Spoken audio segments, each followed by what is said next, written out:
Brace yourselves, Detroit. As the sun begins to set, two of Woodward Sports' brightest young stars will be taking the mic for a brand new show. Woodward Nights with Broder and Broder. The dog days in Detroit are over, and the boys are unleashed. Join in on the banter and hop on the bandwagon of the #1 night show on the internet. Tune into the Woodward Sports YouTube channel every weeknight from 8 to 10 p.m. Woodward Nights with Broder and Broder.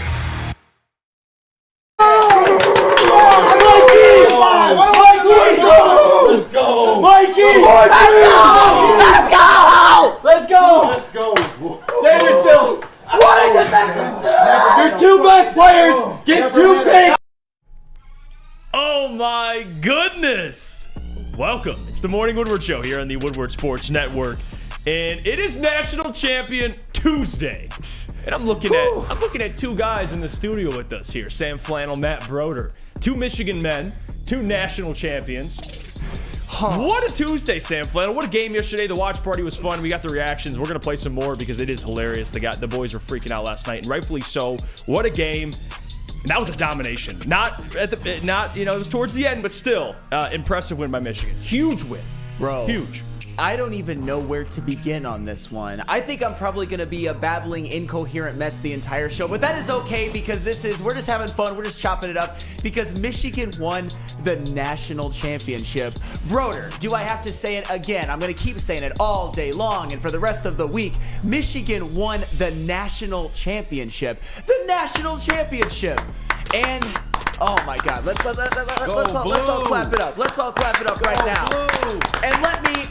And I'm just gonna indulge us all in a rendition of Hail to the Victors. Come on, Broder. Hail To the victors, valiant hail. To the concrete heroes, hail. Hail to Michigan, the leaders and best. Hail to the victors, valiant hail. To the concrete heroes, hail. Hail to Michigan, the champions of the West. Go Blue! Oh my God, you guys absolutely killed that. You guys absolutely killed that. Bro, dude, like, Michigan won the national championship. And honestly, you know what's weird?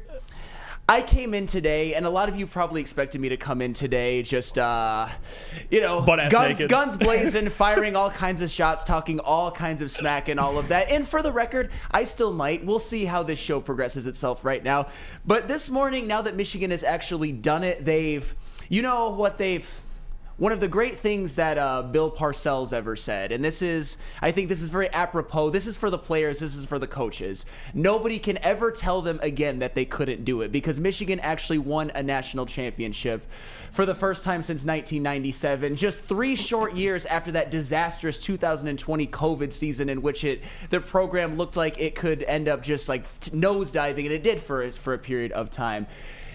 I feel a sense of calm, a sense of bliss, a sense of just chilling for a while at this point. I have never experienced hardly anything other when it comes to college football other than momentary lapses of relief, but with a lot of anxiety, a lot of nervous energy. And you saw that throughout the stream yesterday if you watched it. I had some behaviors that I'm not proud of now retrospectively. I certainly had my doubts, but you just got to know, guys, the reason that I behaved that way is because I knew the repercussions. I knew how bad I was going to get it if Michigan didn't end up winning that game, and they did. So thank goodness we can celebrate for an entire offseason. Thank goodness we can shut some of those naysayers up and just enjoy this one because Michigan won it all. They went on the field and they proved that they can do it. And oh, by the way, let me just say this as well. Go off. I mentioned the COVID season in 2020, which was an absolute disaster. I think we will all agree with that. Think about what this Michigan team has accomplished in the last 3 seasons. If you would have told me after that year that they would beat Ohio State 3 times in a row, and remember, at that time, Michigan playing Ohio State every single year was just them having a pretty good season and then going to Ohio State or playing them at home in Ann Arbor and just getting the guillotine. It would just be Ohio State. Michigan would put their heads right there. Ohio State would just chop them off every single year. And Michigan slayed that dragon. They beat Ohio State 3 years in a row. Won 3 consecutive Big Ten championships.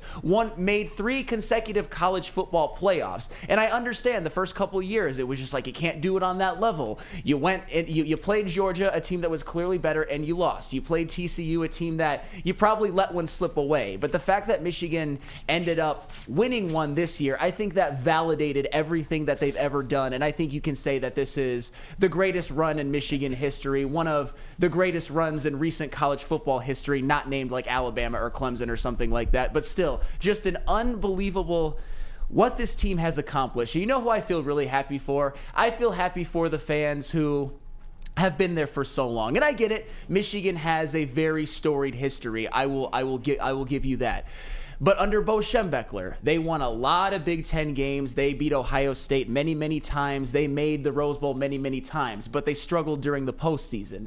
And going back to my early days as a Michigan fan and Broder's early days as an alum, the Rich Rod and Brady Hoke years were rough. We all went through them. They missed the bowl game in 08, 09, and 2014, and in 2010 and 2013, they won a whopping 7 games in each season. It was a 100% disaster. And then you go to the early years of Harbaugh, and if you want to go to the later years of Lloyd Carr, they had some really good seasons, but like I said, remember what I said about Ohio State being the guillotine and Michigan being the necks that Ohio State was just chopping off every single year? That was what was occurring back then. And now, Michigan has done it. Michigan has won a national championship, and there's nothing you can say. I know people are going to try to say things right now, but this is the first time in my life I truly don't give one single fuck. I saw it happen on the field. I saw Michigan dominate this season. I saw Michigan do things that I've never seen them do, especially in the playoff and in a playoff scenario. I saw them beat Alabama. I saw them beat Washington. I saw them just have such a magical season with so much talent, just winning in so many different ways, dominating, and even in close losses, they showed that they were battle-tested, that they were resilient within games. And Broder, maybe I will talk a little shit right now. We were talking about it a little bit on the stream, and this is what would always drive me crazy. Throughout a lot of the year, even when Michigan was winning, everybody felt so emboldened, even those dumbass Michigan State fans, to just mock us every single time we would do anything, even when we beat Ohio State. I know some of it kind of dissipated a little bit after the Alabama game, but you know those people were waiting in the wings, waiting for Michigan to screw up against Washington, which was why when I was watching that game on stream, I was pretty much physically ill when Michigan was kind of letting Washington hang around. Those people would have came out of the woodwords and been mocking us relentlessly for all of the offseason, but now this is the first time I can say I truly don't care what anybody has to say, because Michigan are national champions, and you know what else? This is thank you, Kool-Aid. It is very glorious, and I know I told you I would get a little tangenty and a little bit run on. You earned it, but that is Flannel. okay. Go off, preach. Remember, there's an old saying that they say often at Michigan right now since Jim Harbaugh was there. I used to think it was cringe. I used to think that they hadn't earned that yet. But right now, Broder, answer me this question: who's got it better than us? Nobody. You can actually say that now. There is not a single college football team in the world right now that has it better than the University of Michigan, because they proved it on the field. They are national champions, and I still feel like I'm living in a dream, and that was probably the biggest exhale I've ever given in my life. That was legitimately one of the best days of my life. Less than satisfaction. Yeah, you guys deserve to celebrate. Thank you.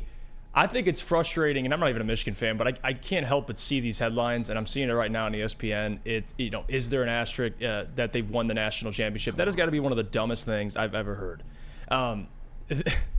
Even for all the SEC things, they have yet to face those SEC boys. Remember we talked about that? Oh yeah. Those Alabama boys, they're different. SEC's just different. Well, we're talking post allegations. They beat Alabama, coached by Nick Saban. And they beat Washington, who essentially is an NFL offense. An NFL offense. A first-round pick quarterback, another first-round pick wide receiver, and 2 other wide receivers that, if not early picks, will be NFL draft picks. Sure. And the best offensive line in the country, according to the award. We sure about that? But they won the Joe Moore Award, though. I'm with you, according to who won the award. Yeah. So can we quit with this asterisk stuff? It is ridiculous. It is, trying to rain on the parade of Michigan. They just won a national championship. They deserve it. They deserve to celebrate. All these narratives, how much does it really mean now after the cheating allegation? Shut the hell up. Shut the hell up. even for me, Broder, and again, I have no ties to the university. I'm not a Michigan fan, but even as a fan of college football, that pisses me off. Yeah, this is one of those things, and regardless of what happens in the future, these players, like I'll even forget the coaches, and I think Jim Harbaugh and Sharon Moore and Jesse Minter did an incredible job all season, but these players stayed tight between all the allegations, all the talk, everything going on, and like Sam said, beat so many different types of teams near the end of the season in so many different ways. And to cap it off against the Washington Huskies, winning in Michigan football fashion with the run game, dominating defense, holding them to 13 points. I know Booner, I know a lot of people got laughed out of the room when they would say Michigan was going to hold them under 20 points, and they did. It was just a really fun, emotional, polarizing game, but to see them come on top it's a special moment for Michigan fans. And regardless of the allegations, like this team spoke a lot for Michigan alums, Michigan community, the Michigan fans. It's special to be national champions. It's awesome. Yeah, you can't take anything away from a defense that held Michael Penix, who came second in the Heisman race, to 255 yards, third lowest this season. And they held Washington to 13 points, Sam Flannel. You're going to have to go back and check. Have they been held to 13 points this season? No, the closest they came was Arizona State with 15, but still, no, not once. Not once. They didn't need signs to do it, guys. Yes. So can we quit the sign shit? It's annoying at this point. But it's a big one for you guys, man. You deserve it. You know, we're going to break down the ins and outs of the game later because I'm actually looking forward to that, because when you really look back at how Michigan dominated in certain aspects of the game, it's gonna make sense why it was such a lopsided victory at the end, even though it was a little too close for comfort at some points in the third quarter and early on in the fourth. But before I say anything else, I just have to say that last night too, didn't it kind of feel like a weird, like not weird. Weird is a wrong choice of words, but kind of like a bonding moment. Like we went through something borderline traumatic that ended up being insanely satisfying at the end. Epic. So shout out to Kool-Aid, shout out to Broder, shout out to Booner, shout out to Pete Spivak, shout out to Nick in the sound booth, shout out to KG, and shout out to D-Mac. Every one of you who were there last night, it was such a fun experience. And shout out to the chat, shout out to the Morning Woodward Show, who I've got to experience this national championship with this whole season while it being my first season really full-time on air. Shout out to you, Jeff. Shout out to JB. Shout out to Kenji. Shout out to Lucas Klotz, Alex Westfall, Adam Baydoun, every single one of you. This has been such a fun year. And oh, by the way, just while I'm on my soapbox a little bit, shout out to my father-in-law, Mr. Mike Moyson, whose 67th birthday was actually on January 6th, by the way. This is a man who's had season tickets for almost 40 years. And ever since I really started getting serious with my now wife, he's taken me to numerous Michigan games, including 3 this year. I went to see the UNLV one, the Purdue one, and the Ohio State one. And I'm happy for somebody like him. And it just shows that watching Michigan games together with the boys, with your father-in-law in such a great season, is just, there's no bonding moment quite like it. None. I can't even say as much. Even you, Detroit Supremacy, I appreciate you too. Oh, look at that. See, enemies are friends on this day, and that's why it's a special one. JB, you got the other celebration videos? Oh yeah. Just play them. Let's before we go to break here. Like, this is Sam Flannel's not slept, and here's a little bit of why. Let's go! Let's go! Let's go! Save yourself! What a defensive team! Your two best players. Let's go! Let's go! Come on, let's go, P. Get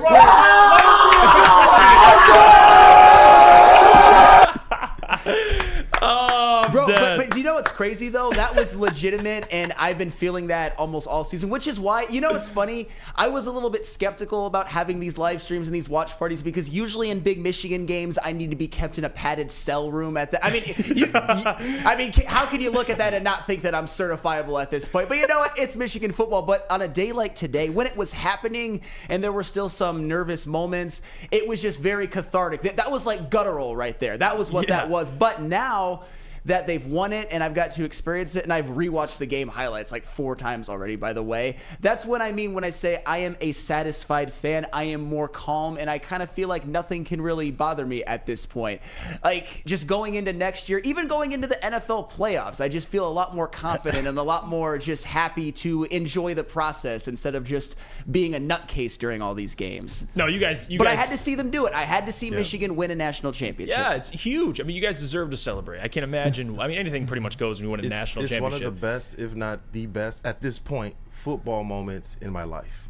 Oh, it's the best. Yeah. I mean, I can't imagine what I'd be doing if the Lions won a Super Bowl. I can only imagine. Let's go. I think I'd be Sam Flannel out there running the streets, running on Woodward. So let's go. Oh, sorry. No, go on. I got a question. It's actually from Rob Coddington in the chat. It's Sam, you just won the national championship. What are you going to do next? Okay, I know that's a little sarcastic. I didn't win anything. You did. The team did. But what am I going to do? This is next? for you. They won it for you, to be honest. Well, as much for you, Broder, and as much for you, Kool-Aid, as well. But honestly, if you want to ask what I'm going to do, it's that I think you are going to get a maybe more calmer and more tamer version of myself moving forward, just because I never seen anything like this. My teams don't win championships. I mean, when's the last one? The 08 Red Wings? And at the time, I was in high school, so I obviously remember it and everything. But as far as Michigan goes, as far as even the Tigers, teams like that, it's always been they get this close and they break your heart. Michigan basketball is another great example of that, but now Michigan football actually won a national championship. And for all of you who don't know, and I think most of you do by now because I say it to pretty much everybody, my Michigan football fandom usurps every single fandom, even the Lions. It laps the field with every single one of them. It's been my obsession pretty much since I was 12 or 13 years old. When they would lose games, I'd be miserable the whole next week at middle school. As a freshman in high school, I would just be inconsolable. So seeing them win a national championship was pretty damn special. Let's head to break. When we get back, we'll get into the details of it all, the breakdown, what we took away from the game itself, what impressed us, maybe what didn't impress us. We'll get into that when we come back. But first, I got to tell you where you could have watched this game at, which is Hamlin Pub. It's the place to go. They got 7 locations. And it's a place where you can experience where everyone is a regular, whether you're enjoying half-off pizza on a Thursday or game day specials available all during Michigan sports and NFL games. You can catch the playoff game this weekend there. Hamlin Pub is the place. Visit a location today and experience your new favorite pub for all things sports. Since the dawn of moving people, Chevrolet has led the way. The world of transportation is changing. At Feldman Chevrolet, we are leading the charge forward. With every electric vehicle, every mile traveled, one Feldman at a time. The company that puts more Chevys on Michigan roads is now the #1 name for Chevy electric vehicles.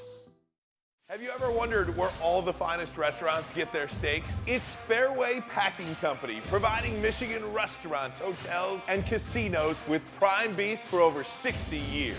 But now you can buy these cuts of meat for yourself at the Steak Shop by Fairway Packing Company. Prime porterhouse, A5 Japanese New York strip steak, dry aged Wagyu beef tomahawk.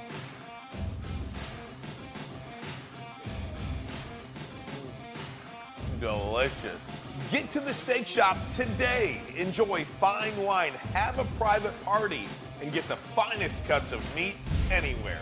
The Steak Shop on Mack Avenue in Grosse Pointe Woods, or order online, fairwaypacking.com.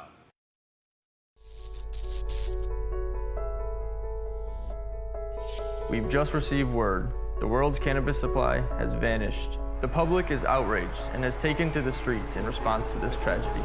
The individual responsible acted alone, and we can only hope they will make things right soon.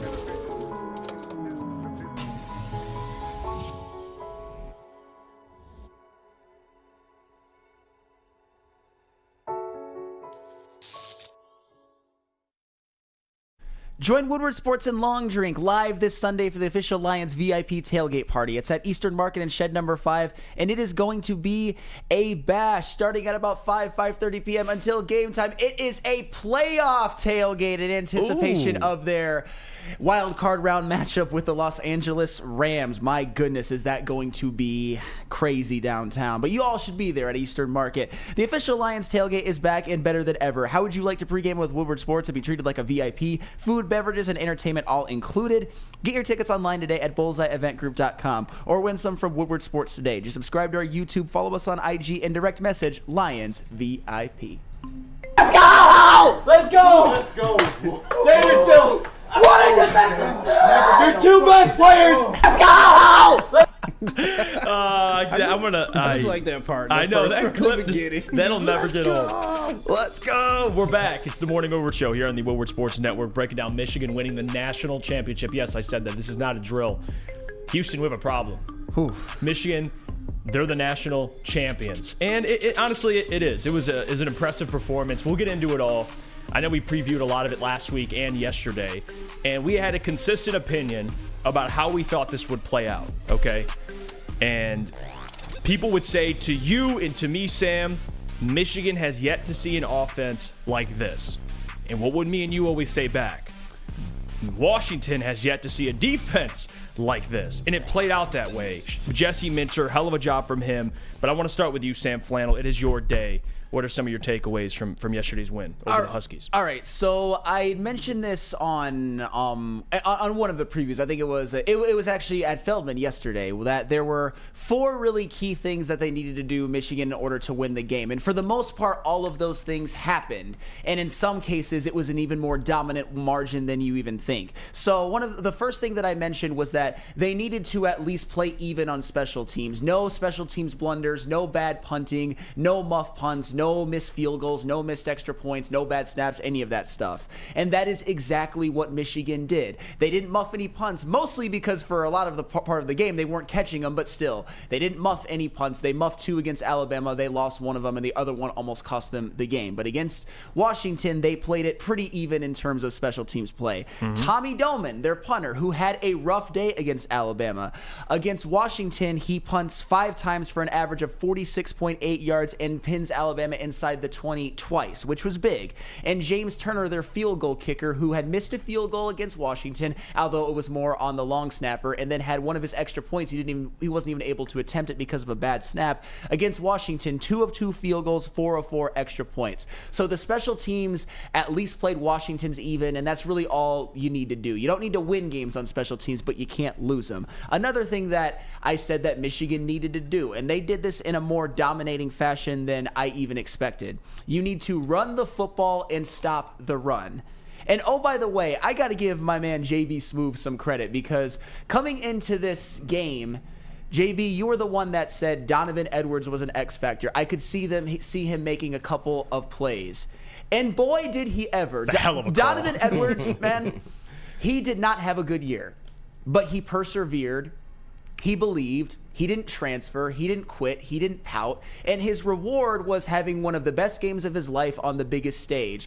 He didn't have but one 40-plus yard touchdown run. He had 2. And it basically got the scoring off for Michigan. It gave Michigan that fast start that they needed, that they were really able to hang on to as the whole duration of the game went. He rushed for over 100 yards, had a couple of touchdowns, an absolutely huge game. But also, when it comes to the Michigan running game, you can't say enough about one, Mr. Blake Corum, probably my second favorite Michigan player of all time after Aiden Hutchinson. Although Blake Corum is climbing up the list, he might have to go straight up to number 1.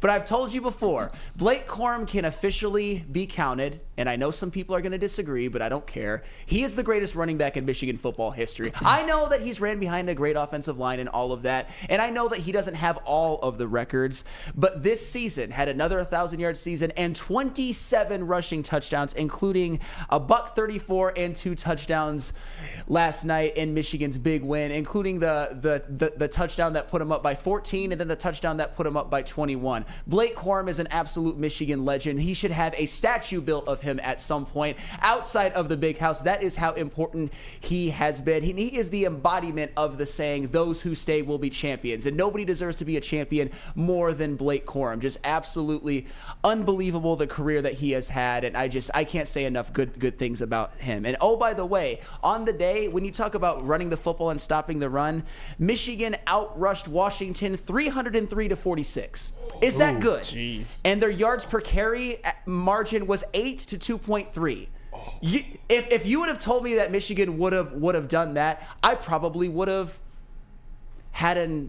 not been able to stand up the whole rest of the day. But it actually happened, and that was absolutely unbelievable. And I know Dylan Johnson got hurt and all that, but Washington really wasn't able to run the ball. And another takeaway that I thought needed to happen, which happened in a way, but not quite the way that I thought that it would. You needed to find some way to get to pressure Michael Penix, contain that passing attack at some degree, and of course let the corners do their work as well. Michigan only got 1 sack, but Michael Penix was under complete duress the whole game. And Michael Penix, I think we will all agree, anybody who watched the game, was never really comfortable in the pocket. He seemed jittery, he seemed to have happy feet, he made a lot of bad throws, and at the end of the day, Michigan held Michael Penix to 27 of 51, 255 yards, 1 touchdown, and 2 picks.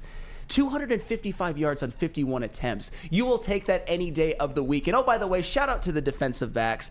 They held Washington's 3-headed monster at receiver to a combined 15 receptions for 157 yards and a touchdown, including Jalen Polk only having 4 for 37 and Jalen McMillan having only 6 for 33 and a touchdown. You would take that any day of the week and twice on Sunday, and all of that led to Michigan only allowing Washington's offense to score 13 points. That vaunted Washington offense, everybody was saying, you've never seen an offense like this. And Michigan had not seen an offense like this, but somehow, some way, Michigan managed to hold Washington to fewer points than they held Alabama. An absolutely phenomenal performance. And the fourth takeaway that came true to some extent was about J.J. McCarthy. And I'm not going to try to pretend that J.J. McCarthy was the reason they won that game or he played masterful or anything like that. But one thing that I did say is if J.J. McCarthy does not turn the football over, Michigan will win. I guarantee it. And he did not. And J.J. McCarthy, he missed some throws, although he wasn't helped out by some drops either. He did miss some throws. There were some times where I even lost a little bit of confidence in him, and I will admit that. But at the end of the day, J.J. needed to make a few plays, which he did.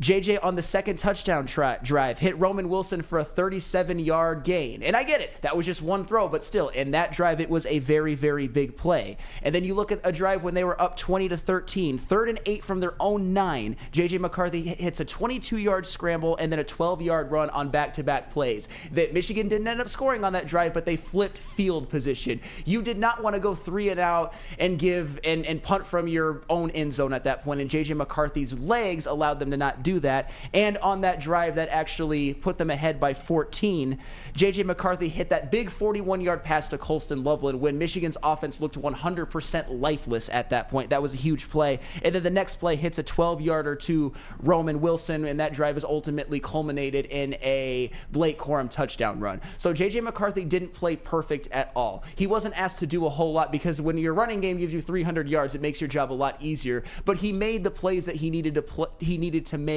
when they needed him to make them, and he played turnover-free football, and Michael Penix did not. And I get it. I'm not saying he outplayed Michael Penix. Michael Penix's job was a lot more difficult yesterday, but when J.J. McCarthy does not turn the football over and Michigan plays within themselves, there is not a team in the nation that can beat them, and they've proven it because they're national champions. Great win. They did everything that they needed to do to win that football game. Yeah, and the first thing I want to point out is how impressive this defense has been all year. Yes. Credit to Jesse Minter. Credit to the personnel they have. It's the 3rd lowest, like I said last segment, 3rd lowest passing yards that Michael Penix has had this season. It's the worst completion percentage he's had this season and the most pass attempts. It seems like this Michigan defense, Broder, just continues to suffocate everybody. And at first it's like, hey, well, look at their schedule. Okay, well, they suffocated Alabama, and now they suffocated a legitimate, and I'll keep saying this, That's an NFL offense. NFL quarterback, NFL receivers, and some offensive linemen that are going to make the NFL as well. Yeah. Jesse Minter, if the Lions lose Aaron Glenn, go to Ann Arbor and kidnap him and bring him to Allen Park. Please and thank you. I'm totally cool with that. I'm totally cool with that. But we saw the formula. If you get pressure, even if you can't get all the way to the quarterback, you get pressure on them. And then if you have athletic enough secondary, which Michigan does with Sainer still and Will Johnson, Rod Moore, even Sabb played really well last night. They were able to hang with those Washington receivers. There were a few missed throws, but that's all caused by that pressure. Jesse Minter, he made adjustments throughout the game. He changed up their defense. He dropped 7. He blitzed. He did everything you could to make a fifth-year quarterback, a 23-year-old veteran quarterback, look rattled. And that's something that Michael Penix in that Washington offense has been able to avoid all season. Even in big games, they've been the team that's been able to stay calm, cool, and collected. Michigan made them look rough. And by the way, this comment too, Tyler B says, don't forget Ohio State. That is true. There's another one. But this Michigan team, and it goes back, and I want to get into Jim Harbaugh in a second here because I want to go to break and talk more about Jim because Jim was ecstatic last night. He made a joke that he could finally sit at the big boys table. He's got a national championship under his belt. But he is one hell of a coach. Not just a college football coach. Coach, period. NFL, college football, anywhere he's been, he just wins games. And I think the storyline with Jim Harbaugh from when he first got to Michigan till now, it's honestly, it's poetic. And we're going to get into that when we come back. First, though, got to hear about our friends from Premier Pet. Premier Pet, yes. And because I'm feeling so generous and good, my orange cat Milo and my golden retriever Jake might get some extra treats and toys today if I feel like stopping by Premier Pet, which, you know what? I think I might. They've been pretty good lately. Give your pet the best like I give my pet the best. Premier Pet Supply is hands down Michigan's best pet store. Same prices and all the conveniences of the online and big box retailers with one major difference. Family and locally owned and operated for 30 plus years. Over 60 brands of food with nutrition experts to help you. Same day, local, curbside, and home delivery. Premier Pet Supply. Give your pet the best. Visit their website at premierpetsupply.com. What?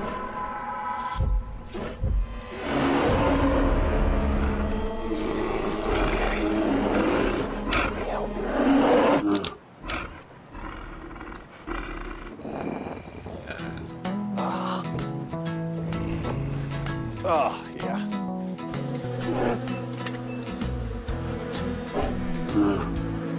Nothing.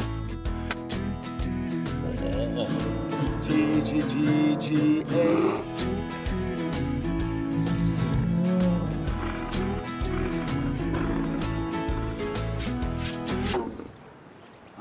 Oh, sorry. I forgot. There we go. Oh, cheers, buddy.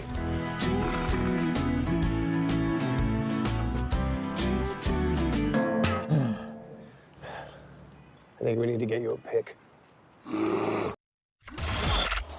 Woodward Sports' own Tom Mazaway and Sam Stick Day will be hosting our Lions postgame show after every Lions game all season long. Tune into the Woodward Sports YouTube channel for his hot-off-the-press takes, game analysis, and Kool-Aid sipping celebrations. You won't want to miss it. Join Maz, Stick, and special guests each week immediately following every Lions game, exclusively on the WSN YouTube channel. Your home is your most important asset. Flexibility in the sales process is key. When you work with Mark White & Associates, you can cancel at any time, for any reason, without penalty. Speaking of flexibility, check this out. Who you work with matters. Hire the best broker in the game.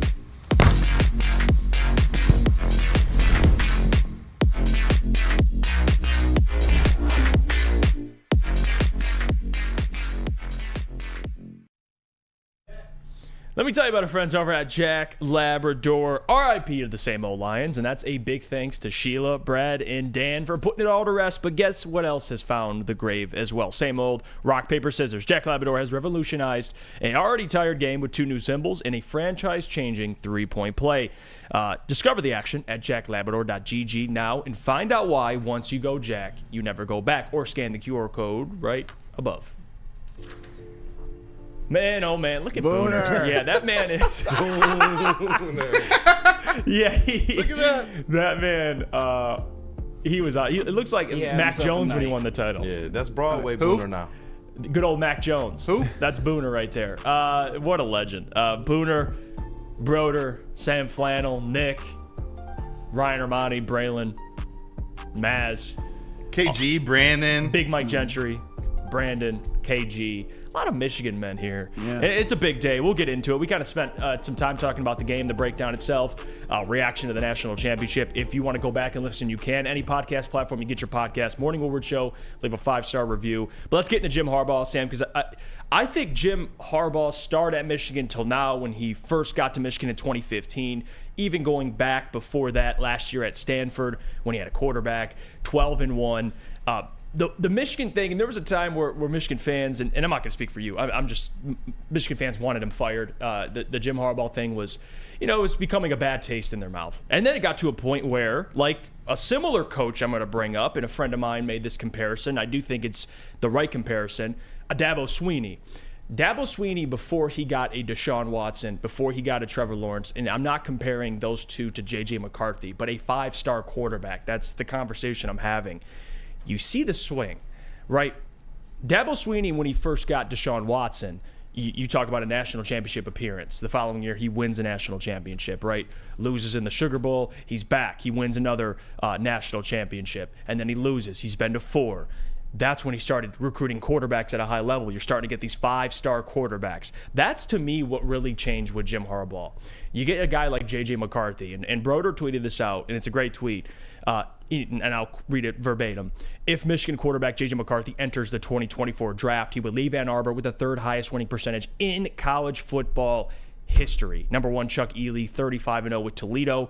Number 2, Jimmy Harris, 25-0 with Oklahoma. And then at 3rd, J.J. McCarthy, 27-1 at Michigan. And then I'll just mention number 4 is Jameis Winston, 26-1 at Florida State. I think getting a guy like JJ, and of course there's the defense and getting the right coordinators, that's what's propelled Michigan into now being a powerhouse. And I know the last 2 years they didn't find success in the postseason, but Sam, you knew they were building something, and it was only a matter of time. And all that patience, it paid off. And now they're national champions. I think there's a real chance, and we'll see what JJ does, but I think he could return. And this, to me, depending on what happens with Jim Harbaugh, I think that matters as well. Michigan's arrived. They're here. Undefeated season. They won a national championship. And to me, given what happens in the future, a lot of it depends on what happens. This is gonna help recruiting. This is gonna, to me, kind of keep propelling Michigan into being this dominant powerhouse. And we may even see this is just one.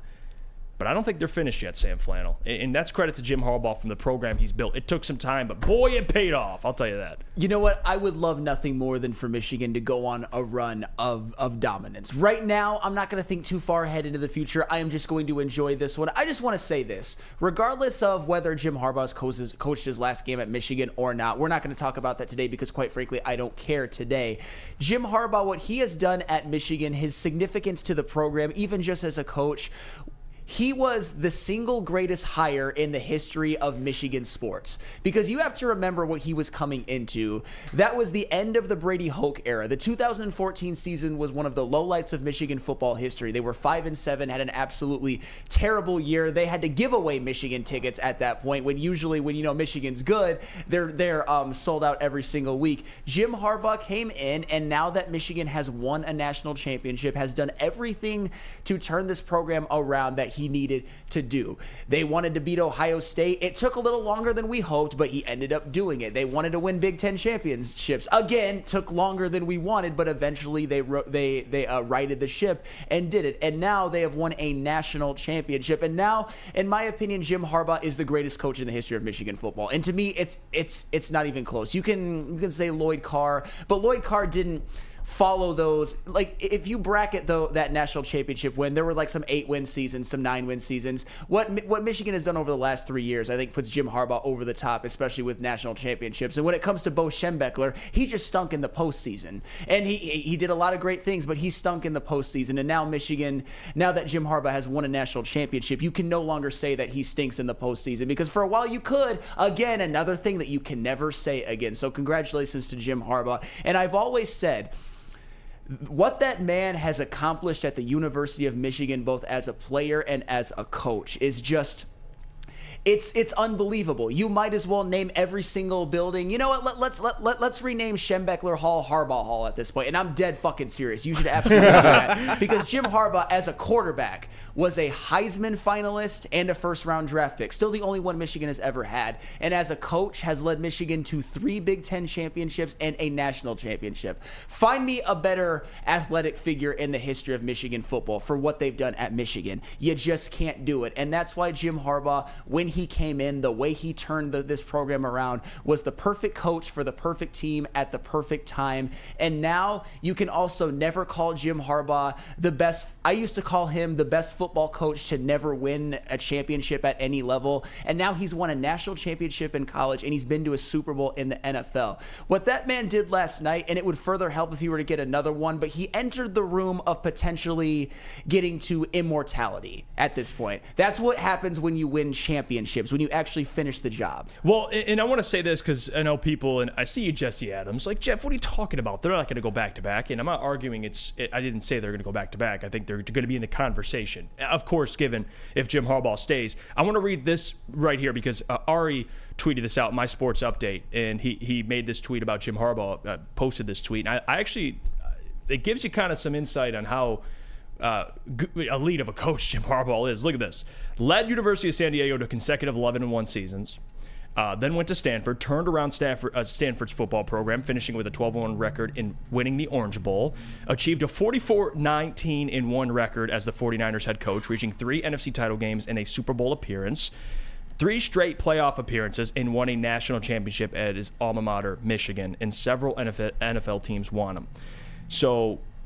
And then, of course, the top comment is he's a cheater. So here we go with those comments. But Jim Harbaugh, you can't take anything away from that man. Say what you want about him. Maybe he's not he's an interesting guy, but he is a hell of a coach, and that cannot be understated. Now, the reason why I bring up what Michigan can be in the future, and I'll go to you, Broder, on this, and I want you to tell me if I'm off on this, is you got guys coming. You still have another, Jaden Davis, who is a star quarterback? 5. That's the argument I'm making. Is I'm not saying they're going to go back-to-back, but they're going to be in this conversation, Broder. I get there'll be more teams in the playoffs, and this is, the best time to win one before the merge, and you got Washington coming to the Big Ten and all these teams, Oregon. Michigan's here, and I think with the talent coming, it's not like they're going to drop off at quarterback, given what Jaden Davis could be. They're built for a sustainable run, and it is, like you said, bringing in a 5-star quarterback like J.J. McCarthy started to turn things around, but also how they're built. Their offensive line, this was the first year in the last 3 they didn't win the Joe Moore Award for Best Offensive Line. That defense plays like an NFL defense, and we think Jesse Minter is going to be an NFL coach one day, if not next year. It's set up. It's set up that way. And to think that Jaden Davis is coming, more recruits are going to come. That's what this national championship did, being on national TV like that. It's the best recruiting visit you could give without breaking any rules. You see all these camera shots of Michael Jordan, of Derek Jeter, of the Michigan crowd, of the turnover buffs. Like, that team is one that if I were a high school football player, I want to go there. Like, I want to be a part of that experience. I remember thinking that with the LSUs, of a decade or two ago. Like those are the types of environments that when you're a high schooler, you want to play there. It feels so good to win. Man, my recruiting visit in Michigan was the 2007 Appalachian State game. And then Rich Rod's first year was my freshman year. Yeah. What a turnaround to end with the national championship here. Jim Harbaugh, his legacy is special. Yeah, and the thing about this run that Jim Harbaugh's been on is he finally got the monkey off his back, and he's finally earning, and he should have been respected for a while now, but he's finally in front of Michael Jordan. You got Stephen A. Smith and Michael Jordan in a booth watching the Michigan game, a national stage against a ton of NFL talent on the field. and they showed out. And again, that's credit to Jim for what he's done at Michigan, the turnaround from when he got there till now, and I think what they'll continue to do. Let's go to break. When we come back, we're going to take phone calls at 9 o'clock. So if anyone wants to call in, if you're a Michigan fan, you want to share your thoughts, maybe you have some pushback, whatever the hell you want to share, please call in. 9 o'clock, we'll take phone calls. But we'll go to break right now. Let me tell you about our friends over at Planet Fitness, because Planet Fitness is the home of the judgment-free zone. And trust me, anybody can feel comfortable working out at Planet Fitness. It's a no judgment-free zone. And at Planet Fitness, you'll experience a squeaky clean gym that's tons of equipment. You can get a full body workout in just 30 minutes, and all memberships include fitness training. You'll get all of this for just $10 a month. No commitment. No matter where you are, there is a Planet Fitness close by, and there are more than 50 in Metro Detroit and thousands more throughout the world. Come to Lady Jane's for an award-winning haircut experience and register for a once-in-a-lifetime opportunity to win an all-expenses-paid suite for the 2024 NCAA tournament for you and 5 of your best buds. Lady Jane's open 7 days a week. Walk in anytime. It's wicked awesome. Brace yourselves, Detroit. As the sun begins to set, 2 of Woodward Sports' brightest young stars will be taking the mic for a brand new show. Woodward Nights with Broder and Broder. The dog days in Detroit are over, and the boys are unleashed. Join in on the banter and hop on the bandwagon of the #1 night show on the internet. Tune into the Woodward Sports YouTube channel every weeknight from 8 to 10 p.m. Woodward Nights with Broder and Broder.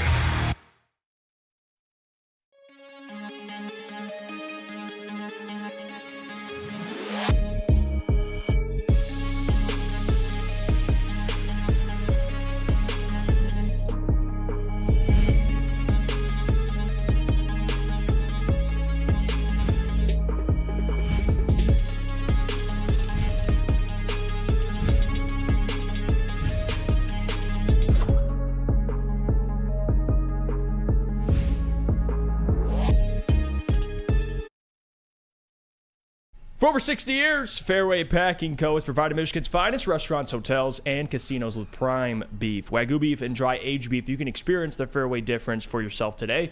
Visit the steak shop in Grosse Pointe Woods for grab-and-go steaks, or you can order online at fairwaypacking.com. Get your meats.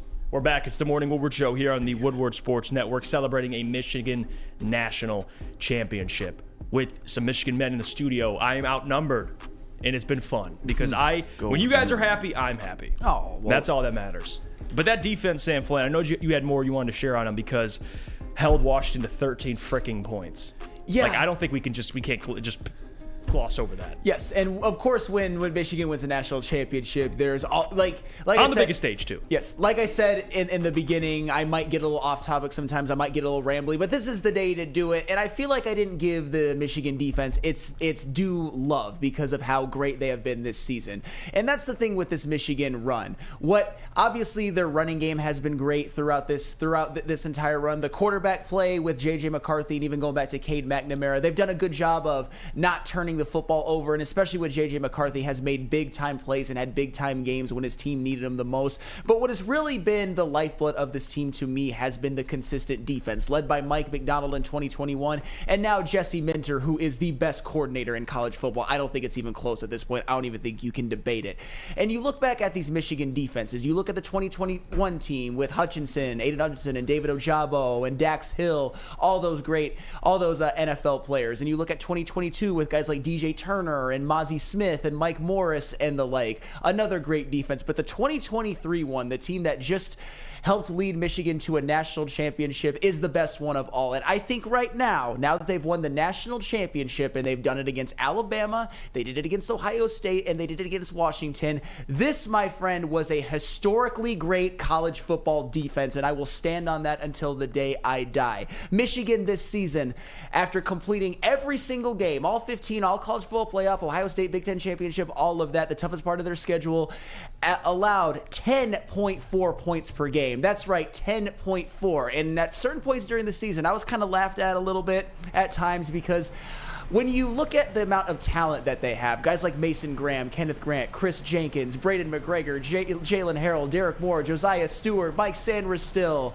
Josh Wallace, Will Johnson, Rod Moore. When you hear all of the talent on that defense, I would kind of joke, but now it doesn't sound so funny anymore. Like, is this the 85 Bears college version? Is this the 2000 Ravens college version? And oh, by the way, I didn't even mention the linebackers, Junior Colson, Ernest Hausman, Michael Barrett. Just so much talent, so many players that you are going to be seeing in the next couple of drafts, drafted in the first round, particularly next season. Will Johnson, Mason Graham, Kenneth Grant, I think they will all go. I think there's a chance that Sanders still goes this year. Chris Jenkins maybe at the bottom of the first round as well. So this defense, allowing only 10.4 points per game, going up against unique challenges, a mobile quarterback in Jalen Milroe, and then a dominant offense up to that point in Washington. They have answered all of the challenges. They are the best, one of the best college defenses I've ever seen. Certainly the best since 2021 Georgia, in my opinion, or maybe even last year's Georgia. And when you see them do it on the biggest stage, when you see the players that are going to be drafted high, low, second day, all of that in the next couple of years, that will further lend proof to that this Michigan defense was historic. Not just Big Ten merchants, historic. I think this defense is the best since the Georgia defense that, ironically, they're not on the same level because that defense was just, I mean, it was unreal how good they were.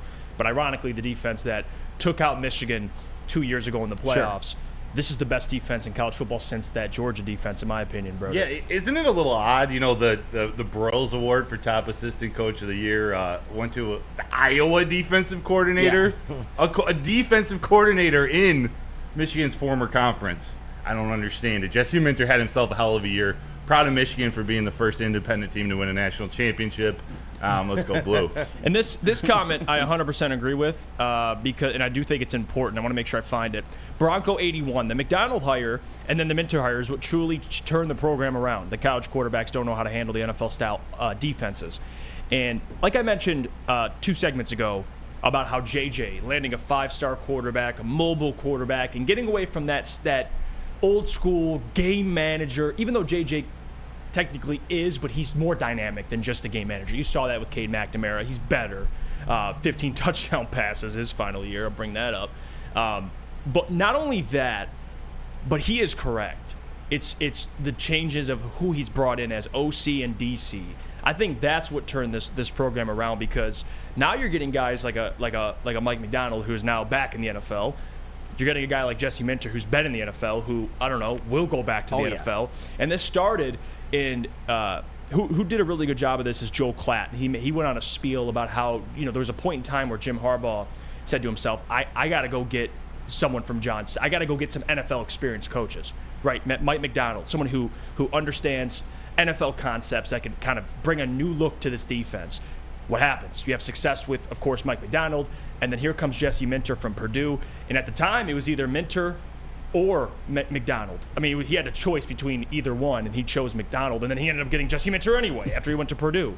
So I do think that comment is 100% spot on. I think the who he's picked as his assistant coaches and including JJ and, of course, recruiting on the defensive side of the ball, all that helps. And then you have great players like Blake Corum. That just helps. So all that, I think, comes into account when you talk about the turnaround that he's done so far with Michigan. I mean, when you're a coach like Jim Harbaugh, one of the most important things that you can do is hire the right coaching staff. Because if you look at before, and Broder, you remember this all too well, I think I see it on my nightmares, before Mike McDonald, who was their defensive coordinator? None other than Don Brown, Dr. Blitz himself. And I'm not saying that Don Brown didn't do anything. He did some good things at Michigan. They were famous at overwhelming less talented teams, but when they went up against an Ohio State, they would just like Dr. Blitz everybody and leave the corners who were not as talented as the Ohio State receivers on man. And Ohio State in 2018 and 2019 scored 62 and 56 respectively, and just those were some of the most humiliating defeats in the history of Michigan football. So getting a guy like Mike McDonald, and then in turn, after losing him, getting a guy who's just as good at Michigan, maybe even better at Michigan, Jesse Minter, I think has been, whoever said that was spot on. That was one of the things that really propelled Michigan into the run that they've had. And he's from Vanderbilt, by the way, not Purdue. Okay. That was my mistake. And you can honestly say right now that maybe the problem was always Don Brown. It was never Jim Harbaugh. But when you're the head coach, it's your responsibility to fire the guys who aren't doing their job and hire guys who will do a better job. And Jim Harbaugh did just that. And when you're a guy like him who has already up to that point had so much success, not the ultimate success, but a lot of success as a head coach, he didn't let his ego drive him. He knew that he needed to make some changes, and he did just that. And this Michigan defense since 2021 has just been absolutely dominant every single season. And as the years go by, you are going to be seeing a lot of Michigan players in the NFL. I mean, we have one with the Detroit Lions, the best one, Aiden Hutchinson so far, but you're just going to keep seeing more and more and more and more. Will Johnson,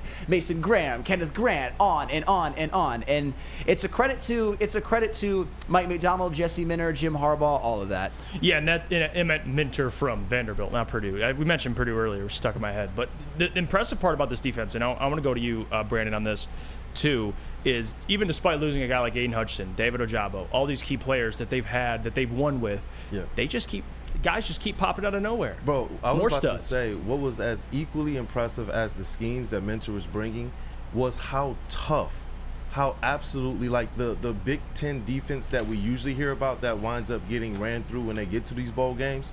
This looked exactly the way that they say Big Ten football is supposed to be played. Right. Last night, one team literally left the stadium limping, bro. Yeah. Literally, like, didn't Michigan also, along with these coordinators, hire like a new strength and conditioning coach as well?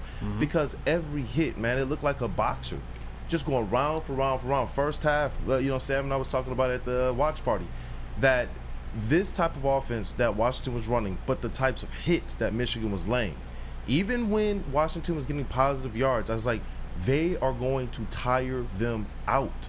They are going to absolutely hit after hit, blow after blow.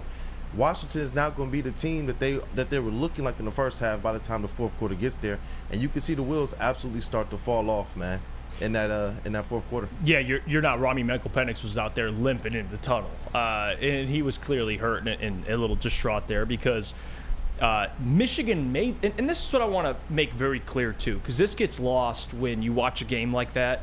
People's takeaway is, well, Michael Penix must just be overrated, and that Washington Huskies team must just be overrated offensively.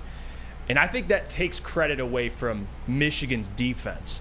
They made Washington look that way. Like, you have to understand, like, Washington has been doing this, and I know they had some close games this year, I understand that, but for the most part, like I mentioned before with statistically what they held Michael Penix to, and he hasn't really done it much this year, that's Big Ten football.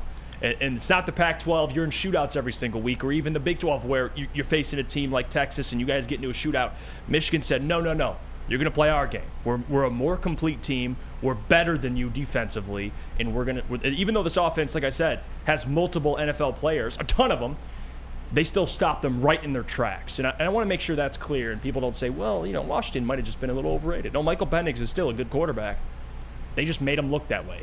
That's just how that works. And for the people, I saw this comment. I want to read this quickly. Let's see. Dr. Detroit, what y'all don't realize is all coaches want to win at the NFL level. Saban and Urban tried and failed. Harbaugh wants a ring. And I want to bring this up really quickly, and not about his future, but how impressive that is that Saban, Urban Meyer, these coaches have tried to take that step into the NFL. Jim Harbaugh is one of the only coaches. There's only a couple in NFL history. It's not a ton of guys that you go from college to the NFL, to the pros, and you win. Jim Harbaugh did that. He is one hell of a complete coach. Well, and that's the thing. I'm not saying that in the pantheon of football coaches of all time that Jim Harbaugh is where Nick Saban is, or even where Urban Meyer is at this point. But when you look at Urban Meyer, while he is one of the greatest college football coaches ever, 1,000%, he might be the worst NFL coach of all time. That's not an exaggeration. He got fired in his first season, and his most memorable moment was getting a girl grinding on him that wasn't his wife. That was his most memorable moment as the Jacksonville Jaguars head coach. That is a fact. And then you look at Nick Saban. I know that Nick Saban had some, decent seasons with the Dolphins. I know that he wanted to get Drew Brees. They got Dante Culpepper instead. But he was okay in the NFL, but he never won anything. I don't believe he ever went to the playoffs. Certainly never went to the Super Bowl or conference championship games. And Jim Harbaugh did just that. If he wins another championship at either Michigan, which hopefully is the case, or the NFL, the waters that he is now swimming in are he's in a certain room that only a very select few of coaches ever are in, if he does that. Win a national championship, and he's made a Super Bowl and been to multiple NFC champions.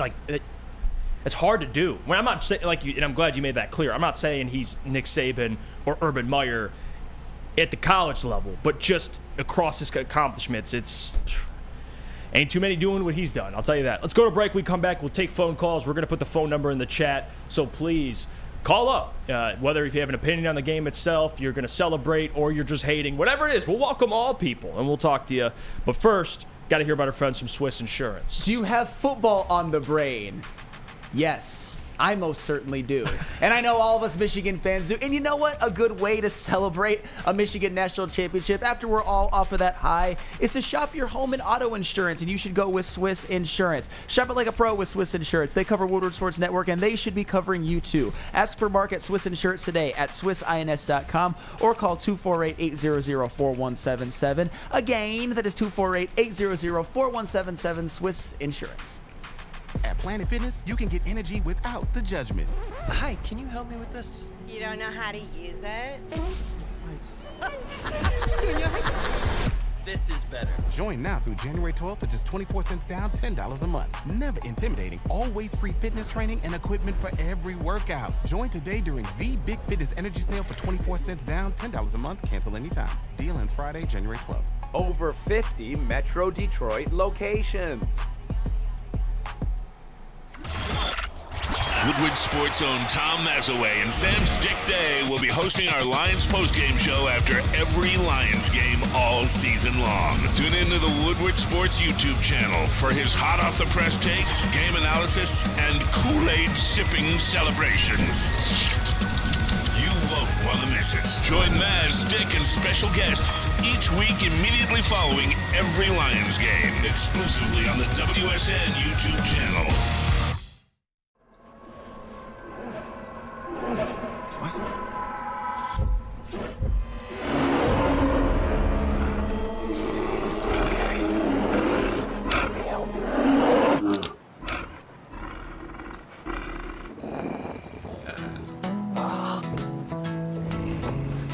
Oh, yeah.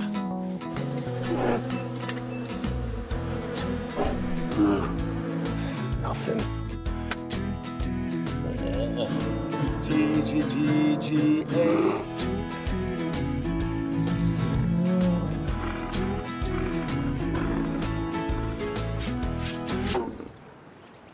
Oh, sorry. I forgot. There we go. Oh, cheers, buddy.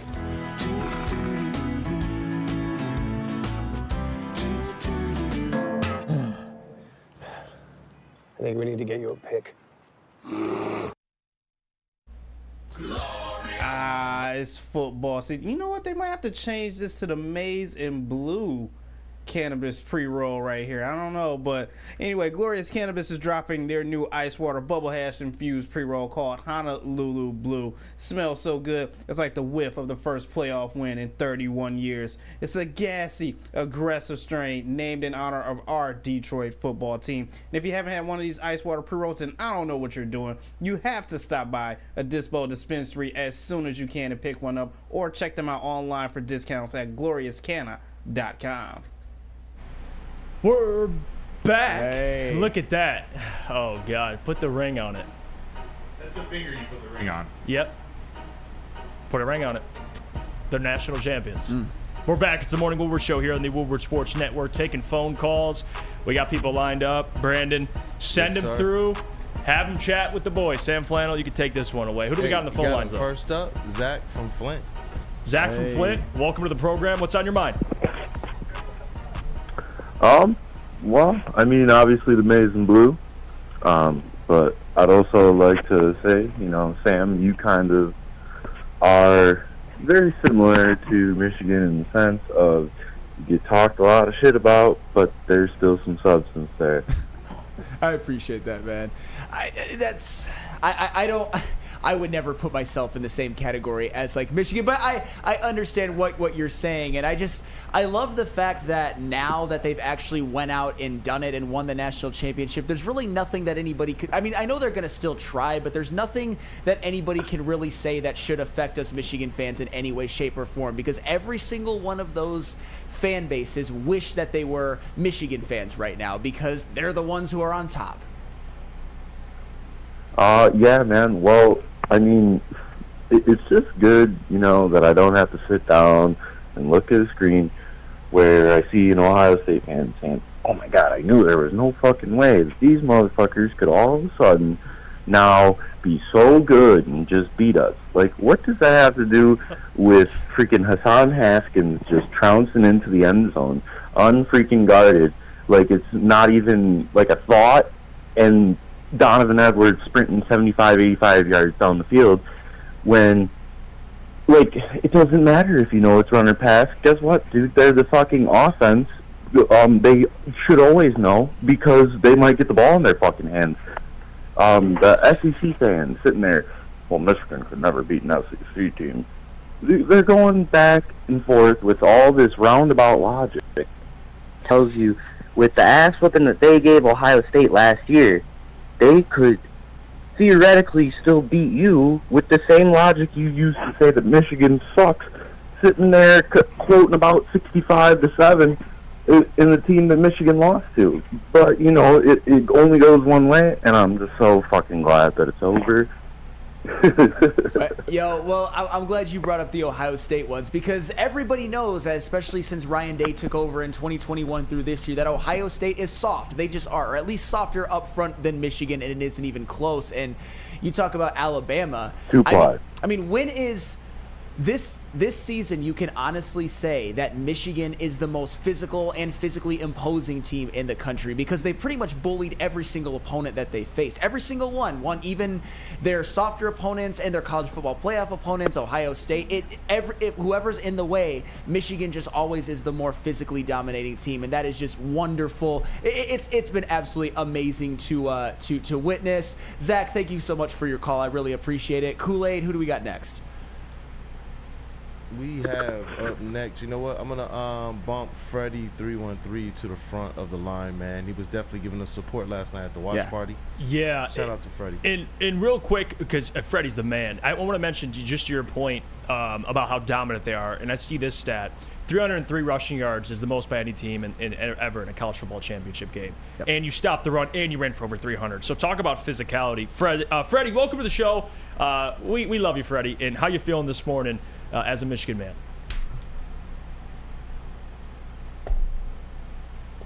Freddie, you here? Hey. Oh, there you go. You guys hear me? Yes, sir. Yes, we can hear yes. you. What's going on? Oh, Freddie? it was too loud over the hate. Sorry, you probably couldn't hear me over all the hate. Hey, it's great to be a Michigan. Hey, listen, let me talk to you. Yeah, I got some stuff to say.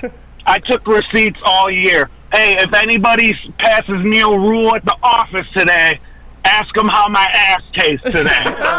Michigan, how we feeling? Oh man. Hey, Michigan, how we feeling today? SEC, Bama, Georgia, how we feeling? Ohio State, how we feeling this morning? Hey, the Michigan Wolverines are the stepfathers of college football. You may not like us, but you will respect us. So much slander this year.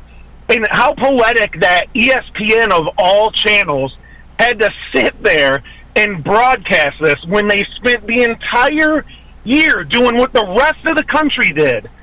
The same sale talking points, the same rhetoric. You haven't won a championship since blah, blah, blah. You haven't done this and that. You haven't beat the SEC. You haven't beat TCU. Cheaters. Harbaugh can't win the big one. Oh, you've never seen a quarterback like this before. You mean the one that was limping out of the building last night? Or Milroe? Which one are we talking about here? Oh, you've never seen a defense like this before. You've never seen a team like Michigan before. Try all you want. You can't move the goalpost on a national champion. Bro, Freddie. You wanted a villain, you got it.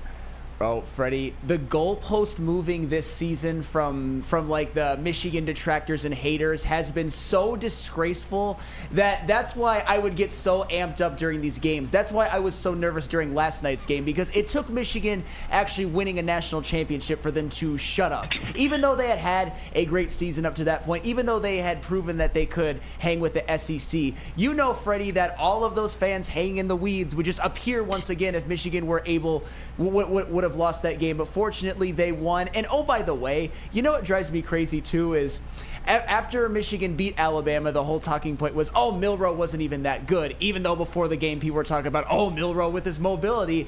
Michigan hasn't seen anything like that. Yeah. And then Washington, obviously I respect Michael Penix. I think he's going to be a first rounder, that he is a good quarterback, but it was more Washington hadn't seen Michigan's defense than Michigan hadn't seen Washington's offense, because Michigan dominated that game. And that's one of the reasons why I say Absolutely. that this is a true historically great college football defense. They've done it against everybody, and now everybody can just have the gift of shutting the fuck up. Isn't that wonderful, Freddie? Isn't that what makes it dude, worth it?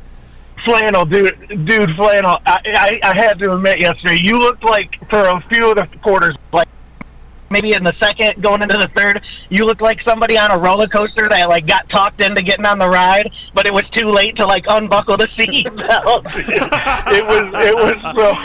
it was such a joy. Like I texted Broder last night. You know, for me, it's like I don't like being out. Like I watch Lions Packers Thursday night football when we won, of course, at the bar, and like sometimes you like that bar environment, but those watch parties, it's like I get the bar environment, but I get to be in the comfort of my home. I got to FaceTime my family. My uncle passed away from pancreatic cancer. I had his polo on my chair the whole game. I balled into that thing and squeezed it tight because I know he would have appreciated that. There's a lot of people who, didn't get to see a Michigan run like this that aren't here to see it.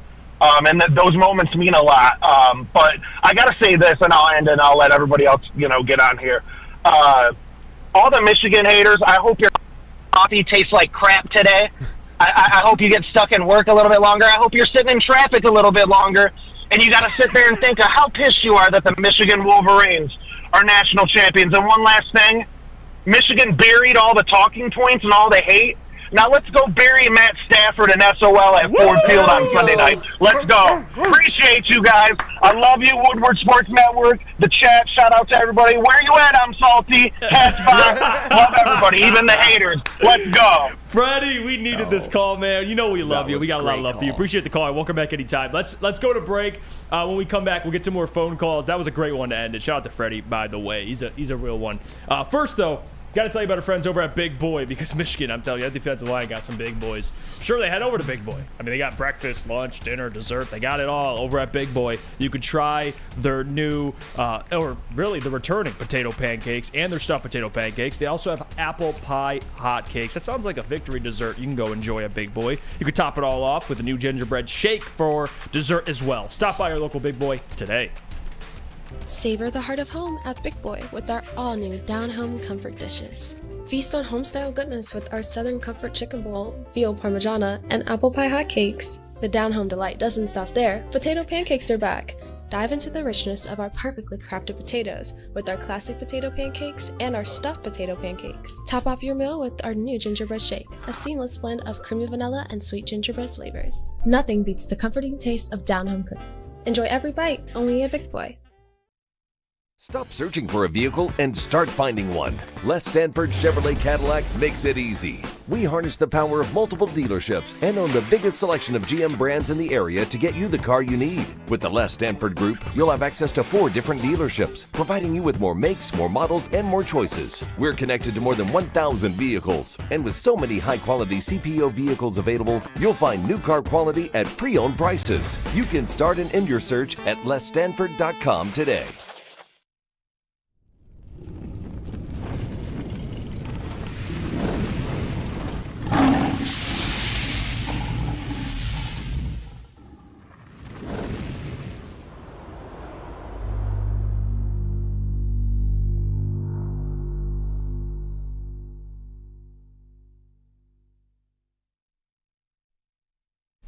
Hey, 18 locations. There's a Feldman dealership in your backyard. Visit FeldmanAuto.com to find the location nearest to you. You can catch Woodward Sports live from Michigan's #1 Chevy dealer, Feldman Chevrolet, out in Novi every other Monday. Shout out to Ryan and those guys over at Feldman. They took care of me. They got me my new car and got a lot of love for them. Michigan's #1 Chevy dealer. Check them out.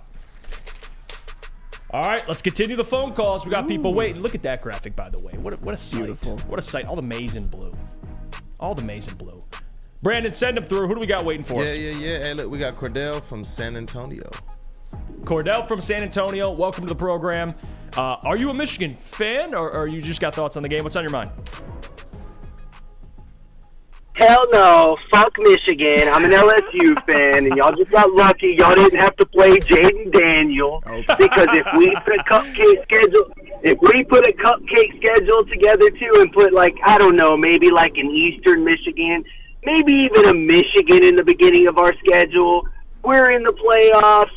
It's all good. Nah, all jokes aside, I ain't got nothing bad to say about Michigan. It's good. Hey.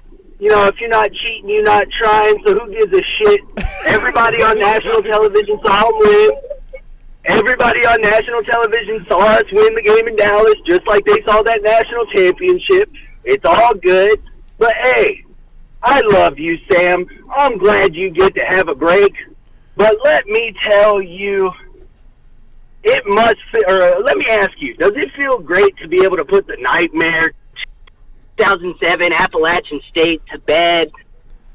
Dude, it's the crazy thing is, and I said it at the beginning, to answer your question, yes, is that I almost don't know what to do with myself, because my Michigan fandom has mainly been based on a lot of good moments, obviously, a lot of relief, but a lot of anxiety as well. But today, that's why I'm not yelling and screaming as much as you'd think, because I'm just chilling. It's like, and I know I'm just a fan. I didn't play the game or anything like that. I didn't even go to the school. But I think the whole fan base kind of felt this weight, and now it's just gone, and it's unbelievable. I'm sure you felt pretty good after watching LSU led by Joe Burrow and Jamar Chase and Justin Jefferson win a natty as well. There's no feeling quite like it.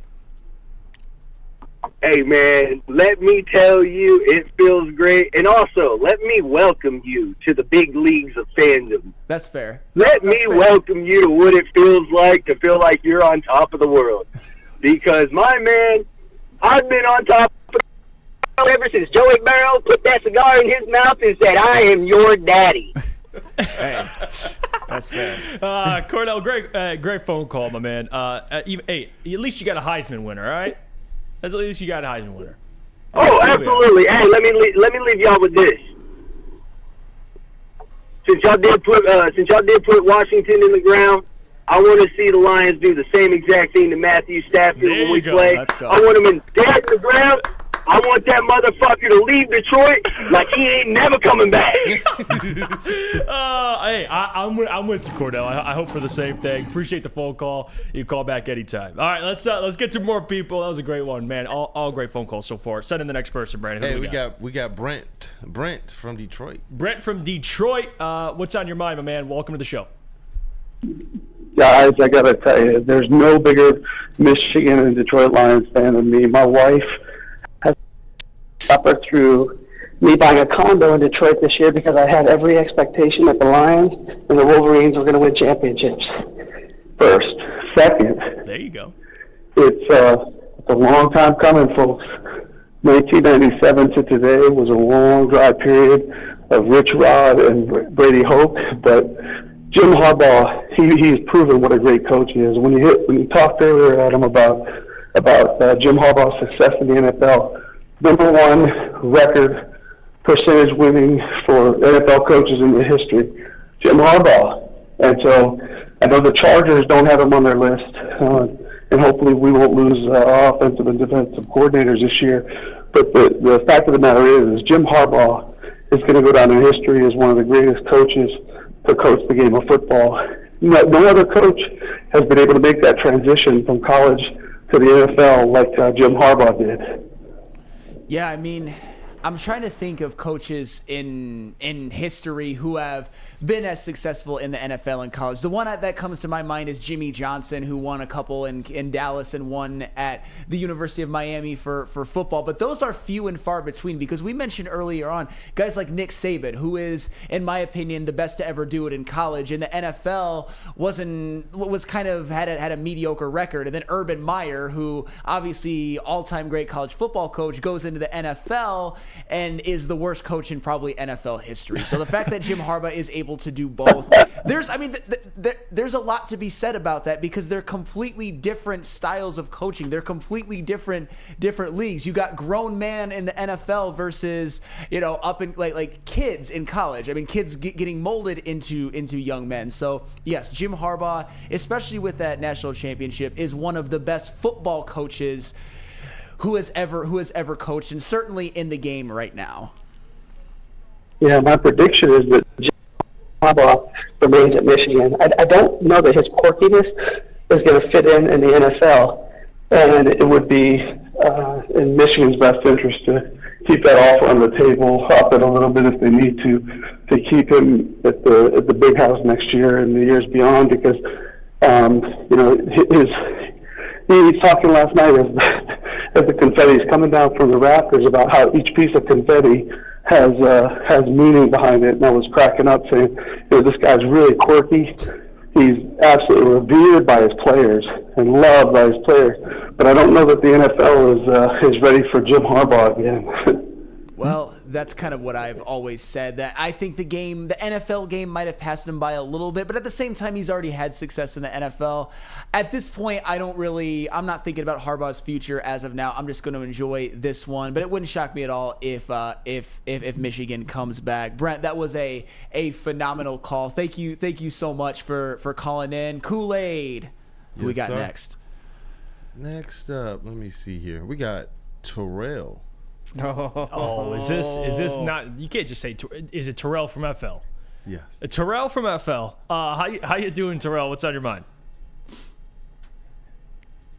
Yeah, man. I just wanted to say congratulations. Oh, thank you so Hey, much. Terrell, are you a Michigan fan? This is not Terrell from FL, by the way. Oh. But Hell no. I'm a Spartan fan and a Rams fan. Oh, wait, what? Wait, hold on. Whoa. Hey, Terrell. We could get into a whole nother conversation. But a State fan congratulating Sam Flannel. Look at that. No, and for the record, guys like who work here, like Spencer Raxter, I'm not gonna even say a word of shit to him because I respect him. He's always been a respectful fan. We've got one of our esteemed sales guys, Griffin Lackey, in the back. He's a very, very good State alum and fan, and it's all good-natured and fun. So if you're one of those State fans who is actually has some class about it and is somewhat congratulatory, I will break bread with you any day of the week, and I won't even root against your basketball team in March Madness this year. I will give you guys that this year. I want to ask Terrell, because Terrell, you're a State fan, and I'm glad you called because I can ask you this question. I've seen State fans that and even a couple that went to the game that were rooting for the Huskies. Were you rooting for Washington? Don't lie. No, I can't lie. I was. It's fair. Hey, that's good. Hey, I love fair. the honesty, though. I do. I love it. Hey, but it takes balls to give congratulations. So appreciate the call, Terrell. That's big time. Hey, but go Rams. Hey, hold on, Terrell. Terrell, I was with you. Terrell, I was with you. Now we're enemies. This weekend, I love Stafford, but we got to whoop that ass this week, Terrell. You know that. But I am a little nervous though. I can't lie to you, Terrell. I'm a little nervous. Yeah. No, y'all won't. It'll be all right. I see the Lions go home. It's okay. Damn. Oh my! Did not expect to be a Rams fan in the chat today. Hey, I love that. All right, appreciate the call, Terrell. You're welcome back anytime. Brandon, we'll take one more caller, and then we'll go to break here. Who do we got? Hey, dope. Hey, we got Woody from Flint. Welcome back to the show, Woody from Flint. How you doing this morning? Hey. Finally! Michigan! Finally, football has come back to Michigan! I got two things, guys. The only thing that could be greater than this is a Super Bowl from the Lions! This guy, yes. Now, to Two things. Is this Ric Flair? Michigan is the first undefeated national champion that has not allowed more than 25 points in a season ever. Oh, that's Two, Mr. Feinbaum. Mr. Feinbaum was just on another network, and he said, I quote, "I have never been so wrong about something in my life. There we go. I was actually rooting for Jim Harbaugh last night." Take it in the face, Feinbaum. There's nothing you can say about the best national championship in history. Go Blue! Go Lions! Go Michigan! Let's go. Well, all right, Woody, we appreciate the call. Love the energy this morning. You're welcome back anytime. I think Woody's in the middle of working, so he's I don't know what he might be indulging in some alcohol this morning. That is a Michigan man. Who else we got on the line? We'll take another caller. Yeah, we got Austin from Ohio. Austin from Ohio. Michigan. I don't know what way this could go. Austin, are you an Ohio State fan? Are you a Michigan fan? Welcome to the show. So I am a die-hard Spartan fan. Oh, there you go. Okay. What are your thoughts All on right, last night? So I'm sitting here, and I'm just letting you know to all you Michigan fans, congratulations. Thank you. I hate you guys with a passion, 100%. I was raised to hate the Maize. That's fair. The only thing I can say is let's go back to 2015, but I can't do that anymore. Congratulations. You guys did it, and I'm one of them, man. I sat there last night after it for about an hour with the TV off. I just thought I didn't think I was going to see this day, and here we are this morning. So, yes, it is a sad, sad day for us Spartan fans, but, hey, let's get to the grind. Let's get Aiden Childs in there, and maybe we're the next national champion. Well, Austin, and I've said this earlier on, but I'm going to use you as a shining example, is that I go at Michigan State fans kind of hard. I think there's a faction of them that I don't like, especially on Twitter, which I should probably stay off of more than I should. But you're one of those where I'm like, you know what?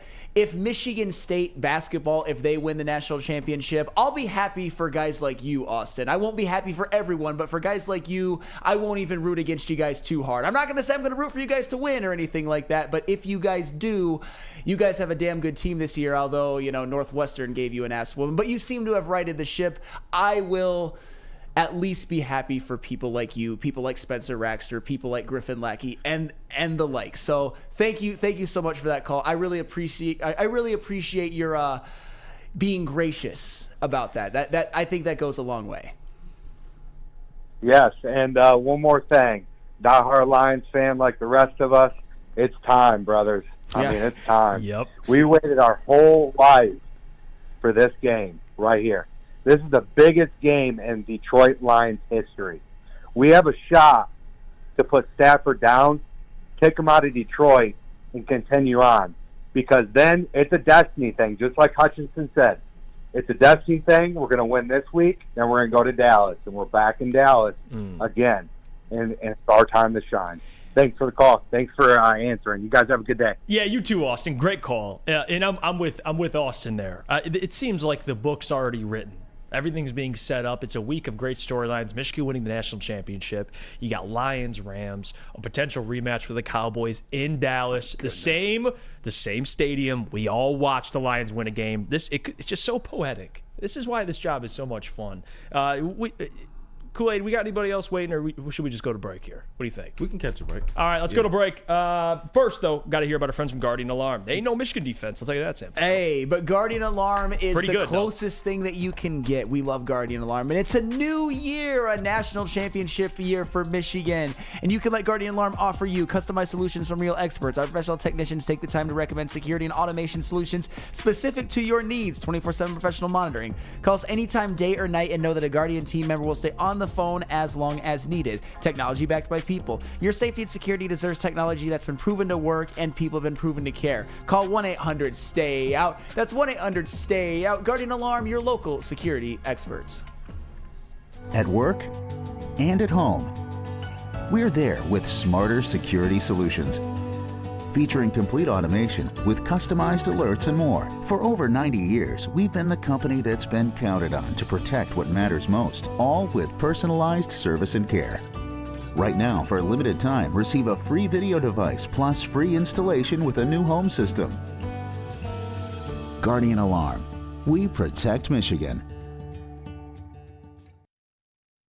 Now, coming to Woodward Sports, Woodward and Main Street, the Woodward Sports Network Detroit Lions Show. Let's go! Catch Gabrielle D. Phillips, Matt Broder, and Terry Foster for all the latest news on your Detroit Lions every week. Only on the Woodward Sports Network YouTube channel and woodwardsports.com. Planet Fitness, you can get energy without the judgment. Hi, can you help me with this? You don't know how to use it? This is better. Join now through January 12th for just 24 cents down, $10 a month. Never intimidating, always free fitness training and equipment for every workout. Join today during the Big Fitness Energy Sale for 24 cents down, $10 a month, cancel anytime. Deal ends Friday, January 12th. Over 50 Metro Detroit locations. Join Woodward Sports' own Jeff Iafrate, along with special WSN guests for the most anticipated Lions season in decades. Filled with different surprises and expert analysis. You're not going to want to miss out. Go to our Woodward Sports YouTube channel on Sundays and tune in live from 9:30 to 11:30 a.m.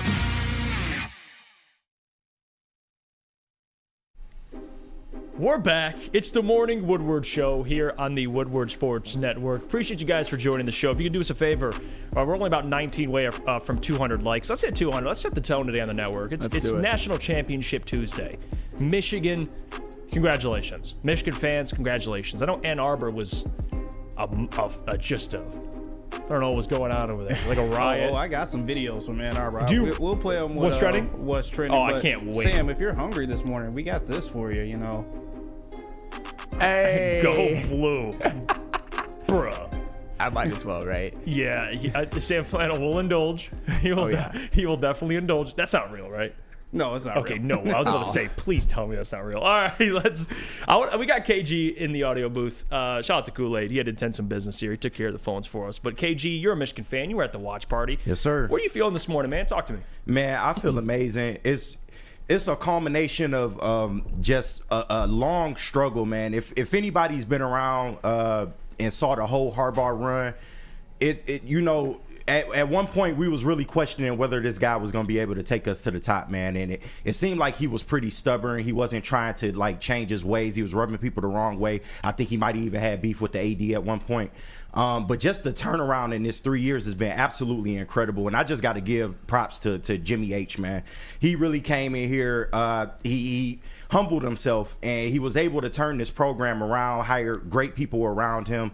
And I feel like he's a made man at this point. I don't know if he stays or leaves, but what better way to stick it to the NCAA than to come back as a national championship coach and just say, hey, whatever you guys want to do, that's fine. You'll never be able to take this from this program. So I'm happy for the boys, man, and I'm happy for Harbaugh finally getting this done. He's earned a lot of respect from me as one of his like critical naysayers throughout the years. And you're not the only one. I mean, there was a point in time where it's like, did you hit the ceiling with Harbaugh? That was what a lot of people kind of were wondering as well. And this is a good way to just throw up the double middle fingers, Sam Flannel. Double middle fingers to everybody. And when you're an incoming coach at Michigan, which Jim Harbaugh obviously was as slam dunk of a hire as you can possibly have when he came into the 2015 season. Your goals, if you want to be successful, especially if you're a guy like Jim Harbaugh with such a profile, being a coach that has been to the Super Bowl, what he had done at Stanford, what he had done at Michigan as a player, what you need to do in order for your tenure to be a complete and utter success is you need to win multiple Big Tens, you need to consistently beat Ohio State, but the most importantly, you need to at least cash one in for a national championship. And Kenji, I like what you said. Now Jim Harbaugh is officially a made man because he's a guy, I mean, I'm not saying that he had some demons in big games, but to some extent he did. He was a guy, I always called him, as I said earlier on in the show, the best football coach to never win a championship at either level. And now you can't even say that about him. I mean, it must feel good for him to be a made man as well. So Jim Harbaugh, I don't know if there's any bigger winner on the night than him. David Witt says, I will say NCAA did everything they could to prevent it. Chase says, if John wins another Super Bowl this year, which Harbaugh is the better coach? I mean, the fact that they're both great. Yeah. But, I mean, it's different. Obviously, John, if he wins another one, has 2 Super Bowls. But, like, you can't discount, Jim's resume as well. And now getting a national championship. I don't want to do the comparing stuff, but what a tandem for brothers as coaches.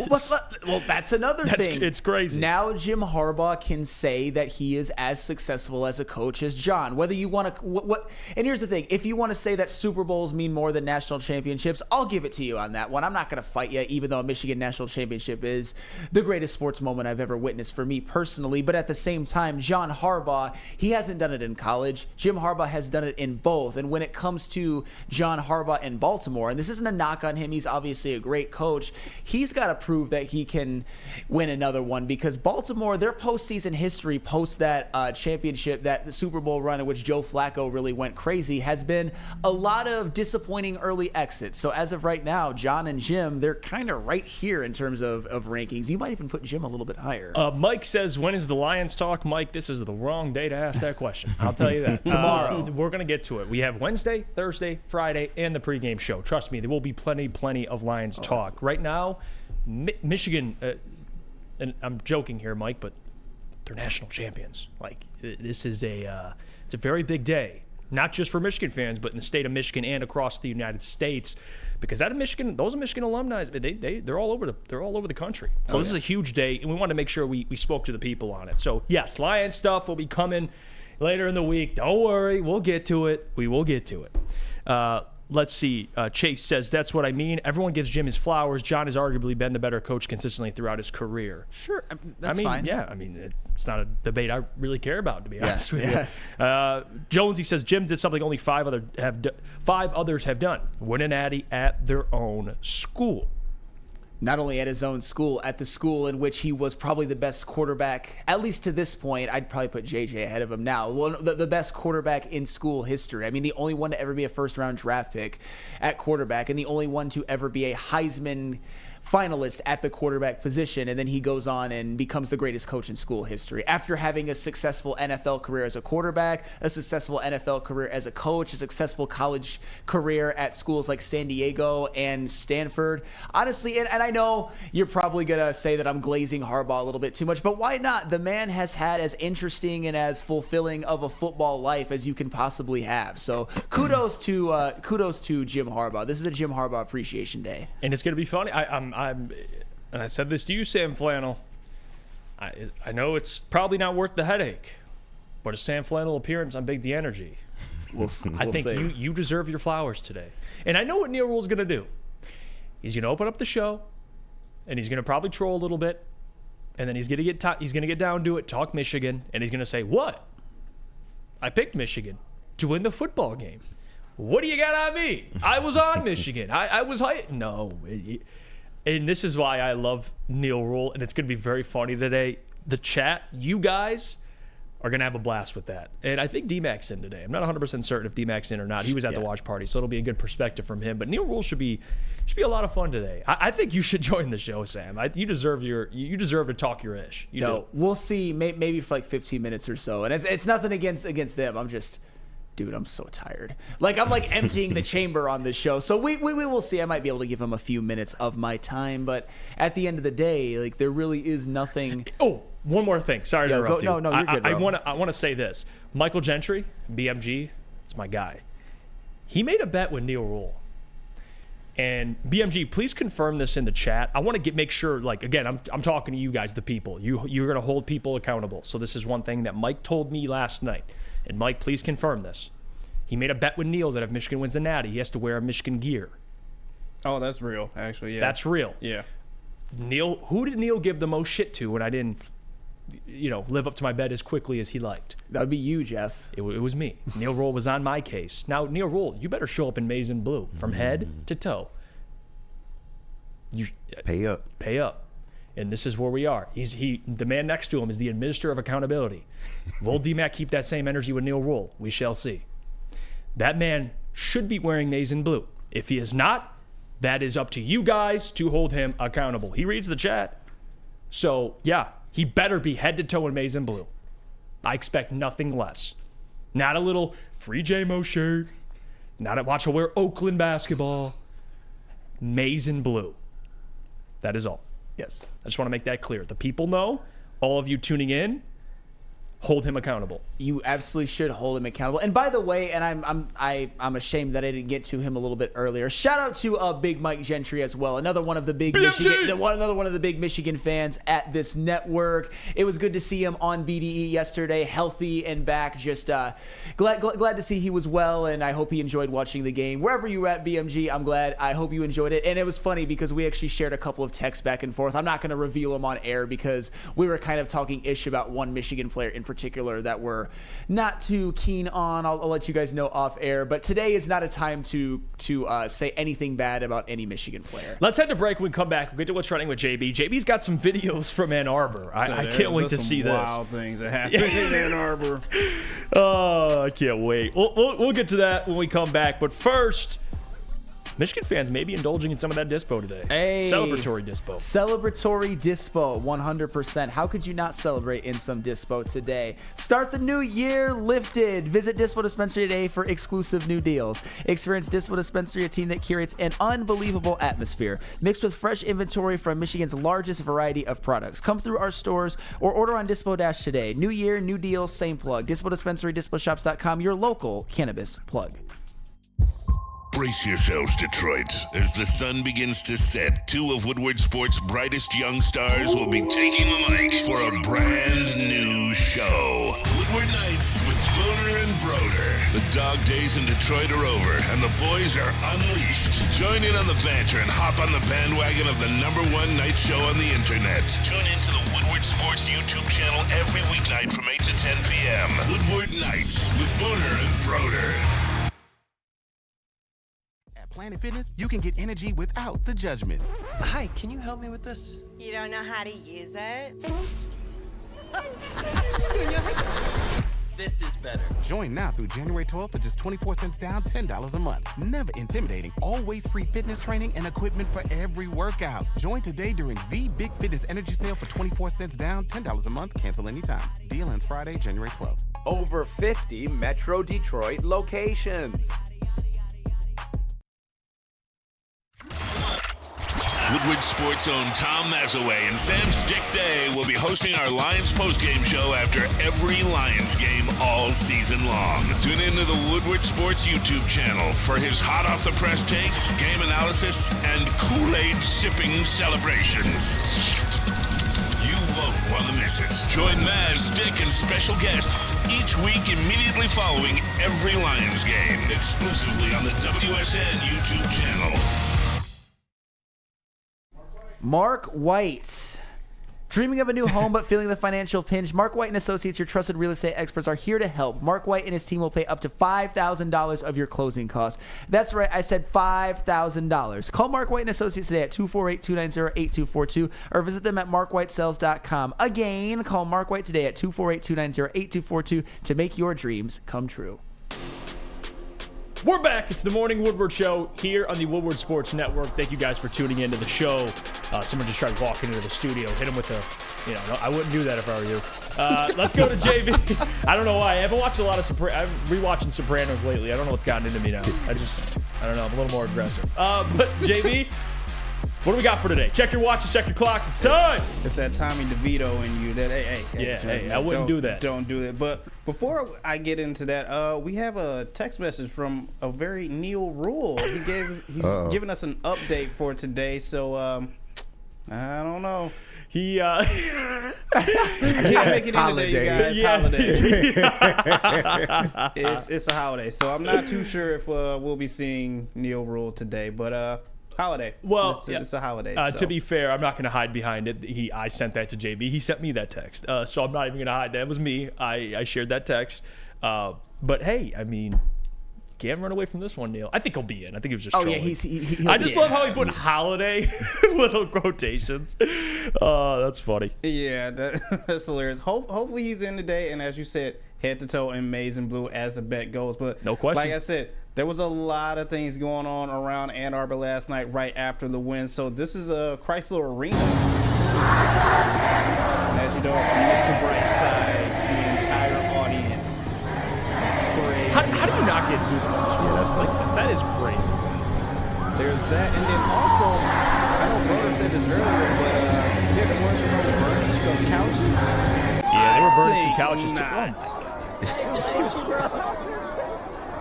Look at this. I mean, a little dangerous for my taste. Oh, okay.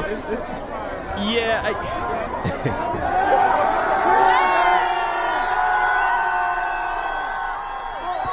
Oh my gosh. Okay. Also, apparently they don't grease the poles. Oh yeah, there's a dude on a pole. Every championship is a dude on the pole somewhere. I just want to say this, and I don't want to rain on the parade. And Sam, tell me if I'm off on this. It's just funny how like when there is a celebratory event, you can just do whatever you want. Yeah. Like you could just like burn a couch in the street, climb on street, like do whatever the hell you want. But like if there was just a normal day, they're like, all right, guys, get the hell off the street. But today it's like, all right, kids, go fuck up the streets of Ann Arbor. We'll turn a blind eye. It's like rioting. Hey, it's cool. You want a natty. Celebration is good, and I hope that Ann Arbor is in one piece today for the record. It's just, if you like mess up your city, that's where it's kind of like, I wouldn't necessarily do that. I'm not a big fan of burning couches myself, but at the same time, it's winning a national championship. This is everybody's time to celebrate and do whatever they want. What's funny is that I was feeling pretty ambitious the day before the game, and I'm thinking, you know what? After I'm at the watch party, if they win, I might go head on up to Ann Arbor myself. But after I'd gotten through that insanely stressful game, or at least stressful for lots of it, and kind of sat back and chilled, I'm like, dude, I'm going home. and I don't even know if I would have been able to handle that last night. I don't even know if I'd be here today. Yeah, I'm not too sure what street this is, but this is just wild. Look at all these people. This is chaos. Yeah, dude, like, where would I have been able to not... drive in or anything and park? Like, right. Like, it's probably a good thing that I just went home. But kudos to the Michigan people, the alums, the fans, and all of them. This is everybody's day to just breathe, exhale. It's not just joy; it's also relief. I think all of us can relate to that. Yeah, no doubt about it. I definitely have to agree. And I showed you all that picture of Booner outside. This was a celebration that they went through last night. National champions, baby! What are we talking about? Let's go! It was a wild night on Woodward. Let's go, baby! National Talk to him, boom. This is all we wanted. Jim Harbaugh, we don't care what's going on. Dude, this part killed me at the end. Wait. Every little haters, we don't care. We've got a national championship. Give me the cigar. Wait, hold on. The ending had me dead. We're going nowhere. Right here.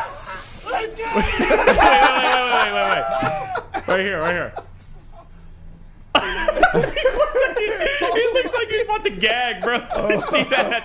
He said that. He's like, "You're not supposed to inhale this." I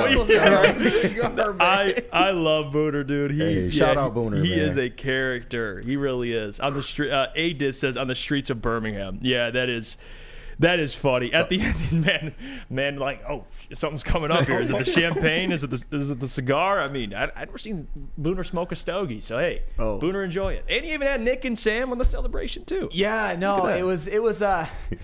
Damn, it's funny because like it was at that point after that champagne shower that I got where I'm like, you know what, I am probably gonna have to go home and at least clean myself up a little bit. But that was a hell of a celebration, and at this point, the way Booner's profile is growing, I'm honored to have been that he let me into his celebration video. Honestly, it was a gift from Booner to me.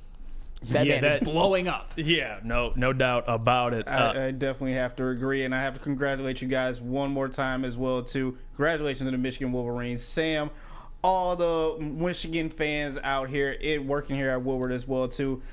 Today is your day. Congratulations. Proud of the accomplishment you guys did and pulled off last night. So, yes, sir. Congratulations. Look at that, JB. Thank you, JB, and congratulations for for your correct prediction on Donovan Edwards. Hey, just not to pat myself on the back, but I got to be right every once in a while. No, who saw that coming? You're right more often than you give yourself credit for. So kudos to you, JB. I didn't see it coming, and I wouldn't say I scoffed at it, but I kind of gave you reasons as I don't see it. Take out. Yeah, first half. Lucas Klotz in the chat says people at Ann Arbor grabbed their Smirnoff Ice and went and sang early mid-2000 songs. That's an Ohio State fan, so hey, there's the hating. All right, it's all right. He's not wrong though. The Smirnoff Ice. Why is it so spot on? You're right.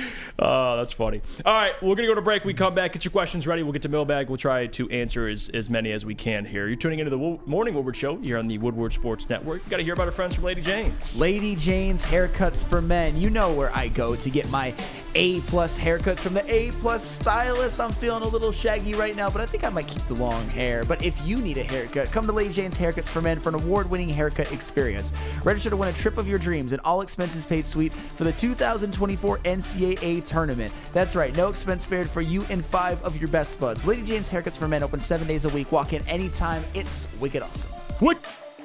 Come to Lady Jane's for an award-winning haircut experience and register for a once-in-a-lifetime opportunity to win an all-expenses-paid suite for the 2024 NCAA tournament for you and 5 of your best buds. Lady Jane's open 7 days a week. Walk in anytime. It's wicked awesome.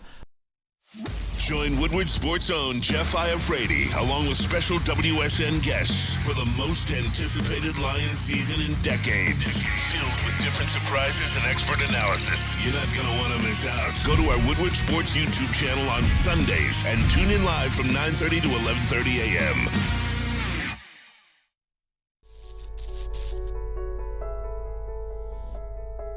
We've just received word. The world's cannabis supply has vanished. The public is outraged and has taken to the streets in response to this tragedy. The individual responsible acted alone, and we can only hope they will make things right soon.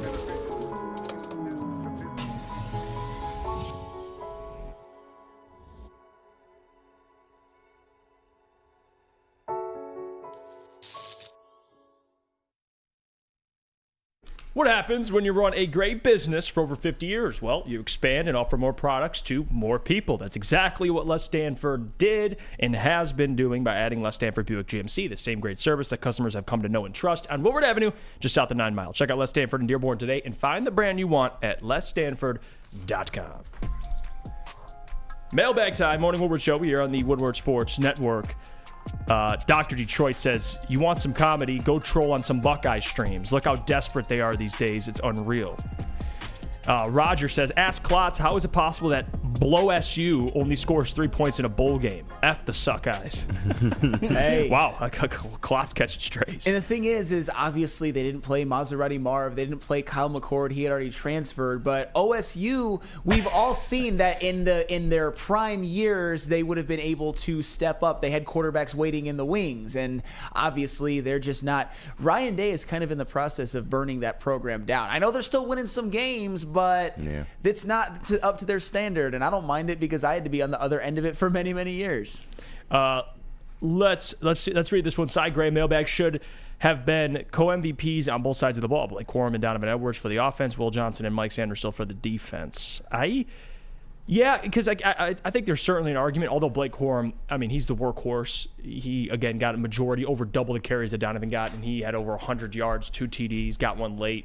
But Donovan, I mean, those two 40-plus yard runs, I believe it's, if you look at the top 3 longest rushes in national championship history, he owns like 2 and 3. Yeah, those like those 2 big plays, he broke off 45 and 41, I believe it was, for 2 TDs. That essentially, not saying it did, but technically it did. They scored 14 with those 2 plays, and Washington only scored 13. So it was huge. When you're second and third on a list in which number 1 is Derrick Henry, there's definitely no shame in that. I agree 100%, and I get it.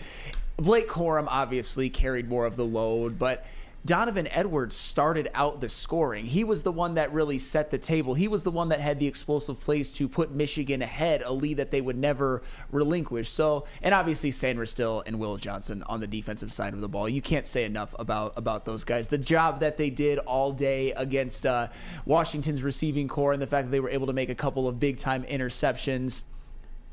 Give all of them MVP. Chase says, mailbag, how much did Adunze and Penix hurt their draft stock last night. Odunze looked scared of the moment. Penix was very inaccurate all night. I'm not going to say it helped, but it won't hurt him I don't know. much. Yeah, I mean, Rome's going to go first round regardless. Yeah. I mean, he was arguably the best college football wide receiver this year, or wide receiver in college football. Him, Marvin Harrison Jr., you take Malik Neighbors. There's only a couple that have had the season he had. Yeah. So I don't think it hurt him. He'll still be a first round pick. There was times where he was open. Penix just missed him. And for Penix, maybe it dropped his draft stock a little bit, but I don't think it's like... Yeah, not a ton. Is he still the second best quarterback in this draft class, you would say? Yeah, because like I'll ask the question: Did it? I mean, if Bo Nix didn't even get past and make the college football playoff, unfortunately for Oregon, but like so because Penix did and played against the best defense in football, it's going to hurt him. But Bo Nix is fine because he didn't make the college football. You know what? It just doesn't. I don't know. I don't think it significantly hurt Michael Penix. I don't. But he didn't look great last night. I'll give you that. I don't think it significantly hurts Michael Penix, but he has some injury concerns. He has some age concerns. He's a little bit, I would say, he's not a statue. He can move a little bit, but he's not super mobile in the pocket. I think there's a chance that he's the fourth quarterback taken, whereas if he had a great game, maybe he's a little bit higher. I think he goes behind Caleb Williams. I think he goes behind Drake May, and I think he goes behind Jaden Daniels. And as far as Rome Odunze, honestly, I think he goes behind Marvin Harrison Jr. and Malik Neighbors now. I think he would have gone above Neighbors. I think there was Neighbors in him were a little bit, I don't know, but Rome didn't have his best day either, although it wasn't all his fault. And I think if you're going to argue Penix dropping, it would, to me, would be physically what, like the injuries he sustained, the age. Like I think if you look at Michael Penix this season and be like, yeah, he definitely dropped. I just think you're mistaken. I think for a majority of the year he was great, excellent. He was second in the Heisman voting. So I think the stuff that you already knew about Penix, which is the 3 or 4 season-ending injuries, the age, that stuff will linger, of course. But we'll see. We'll see where he goes. But I'm with you. I would take those 3 quarterbacks ahead of him. Yeah, like you just named. And hoof-hearted, actually, Penix can't take a hit. And honestly, I think there's something to that. And I know no quarterback loves to get hit or anything like that, but one of the things that has made Michael Penix so great this year is his offensive line has constantly kept him protected. He'd only been sacked 11 times up to that game, and he only got sacked once against Michigan, but he was limping like at the end of the game. He was beat up. And again, I'm not saying any quarterback loves to take a hit, but Michael Penix, he's just one of those guys where I think there is some injury concern in how he translates to the NFL. It might not be the end-all be-all, but you're going to get hit in the NFL. It's just going to happen by bigger, stronger, faster guys than in college. So I think that that's valid. Mike G says, mail sack, can we have Broder and Booter host BD today? No. You will have Neil Rule and Darren McCarty, I believe. So, Yes. hey, but those guys will be on 8 p.m. to 10 p.m. So Woodward Nights tonight. Check those guys out. Let's see. Jesse Adams, the injury history is the main issue with Penix. Sure. That's fair. Yeah. If you want to bring up his injury history, that's probably the most concerning thing to me, at least. Let's see here. We'll get one more question. Jesse Adams, Flannel, or mailbag. First off, I want to congratulate Flannel on the natty. Shut up a lot of the people. Can we admit JJ is a walking? Oh gosh, here we go. Yeah. Right towards JJ slander. He's coming after JJ for his meditation techniques. Wow. Because did you see that meme? And I laughed at this, Jesse. I'm like this. It wasn't hating on JJ, but it was kind of funny. Someone put out, I don't know what Twitter account it was or X account, but it says, this man's meditating just to hand the ball off. It's kind of funny. But to be fair, I get it. He's got arm talent and all that, but it is funny. I can't lie to you. I laughed at it. If Michigan would have lost, I'm sure there Then would he be would some. really- I'm sure there would have been some fodder for it. I mean, honestly, if that's what it takes to get you into the game, that's all well and good. And I can say that in this game that it wasn't a J.J. McCarthy win. He made some plays, but his rushing attack gave him 300 yards. Obviously, that helps a lot. But to be fair, against Alabama, he put up 3 touchdowns and no picks when Blake Corum only had 83. And in the last 2 Ohio State games combined, has combined for 5 touchdowns, running and passing combined, and 0 interceptions. So he's had big games, he's made big plays, but the meditation thing, if that's what he needs.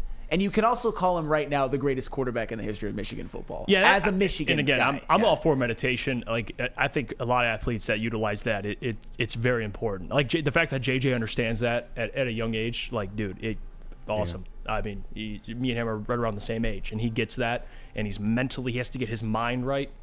Hey, that's impressive. Not a lot of guys go through those type of techniques. It is just funny, though, that meme. Doing all this meditation to hand the ball off. I thought that was funny. I mean, I guess that was appropriate for last night. It was funny. I'm not even gonna it was funny. Dr. Detroit, quote, Michigan has never seen an offense like Washington. Michigan D enters the chat. There you go. Just a Fan says JJ will not be drafted in the first round. You're not talking to me. I mean, I didn't think he would be, and that's not slander. I think he should return. To be honest with you, hey, I think it'd be nice. It'd be great if he returned. Another year of honing and seasoning, and I think maybe he can get himself into a first round pick. Because of right now, I was being pretty stubborn about it, but sometimes his accuracy is a little bit of an issue, and the fact that he just has to fire everything 100 miles an hour. But he's got the physical. He's got the physical Absolutely. tools. No doubt about it. One more year of development, I think, could help him. But yeah, I've never believed he was a first round pick. That's not me hating. That's just what I think. But regardless, let's get out of here, guys. Appreciate you. Thank you so much for tuning in from start to finish. You're the reason why we're able to do this. Michigan fans, even if you're not a Michigan fan, you're just tuning in here to watch the Sam Flannel Show. Let's go, Sam. It's a big day for you, my man. Talk to him, Sam. Big D Energy. Don't forget, check them out. And like I said, Neil Rule, head to toe in Michigan gear. I better see it. Until tomorrow, the rest of the week, we'll talk Lions. Maybe we'll talk a little more Michigan. We'll see how the conversation goes, but I can't wait to get in this matchup. Detroit Lions, Los Angeles Rams. It's playoff weekend, guys. Let's get fired up. Big D Energy, Ermanni and Edwards with Maz, Heavyweights, and of course, Woodward Nights, the rest of the programming here on Woodward Sports. Until tomorrow, we'll catch you guys. Have a blessed day. And don't forget, I'm not saying this, but I'll speak for Sam Flannel. Go Blue. See ya. Go Blue.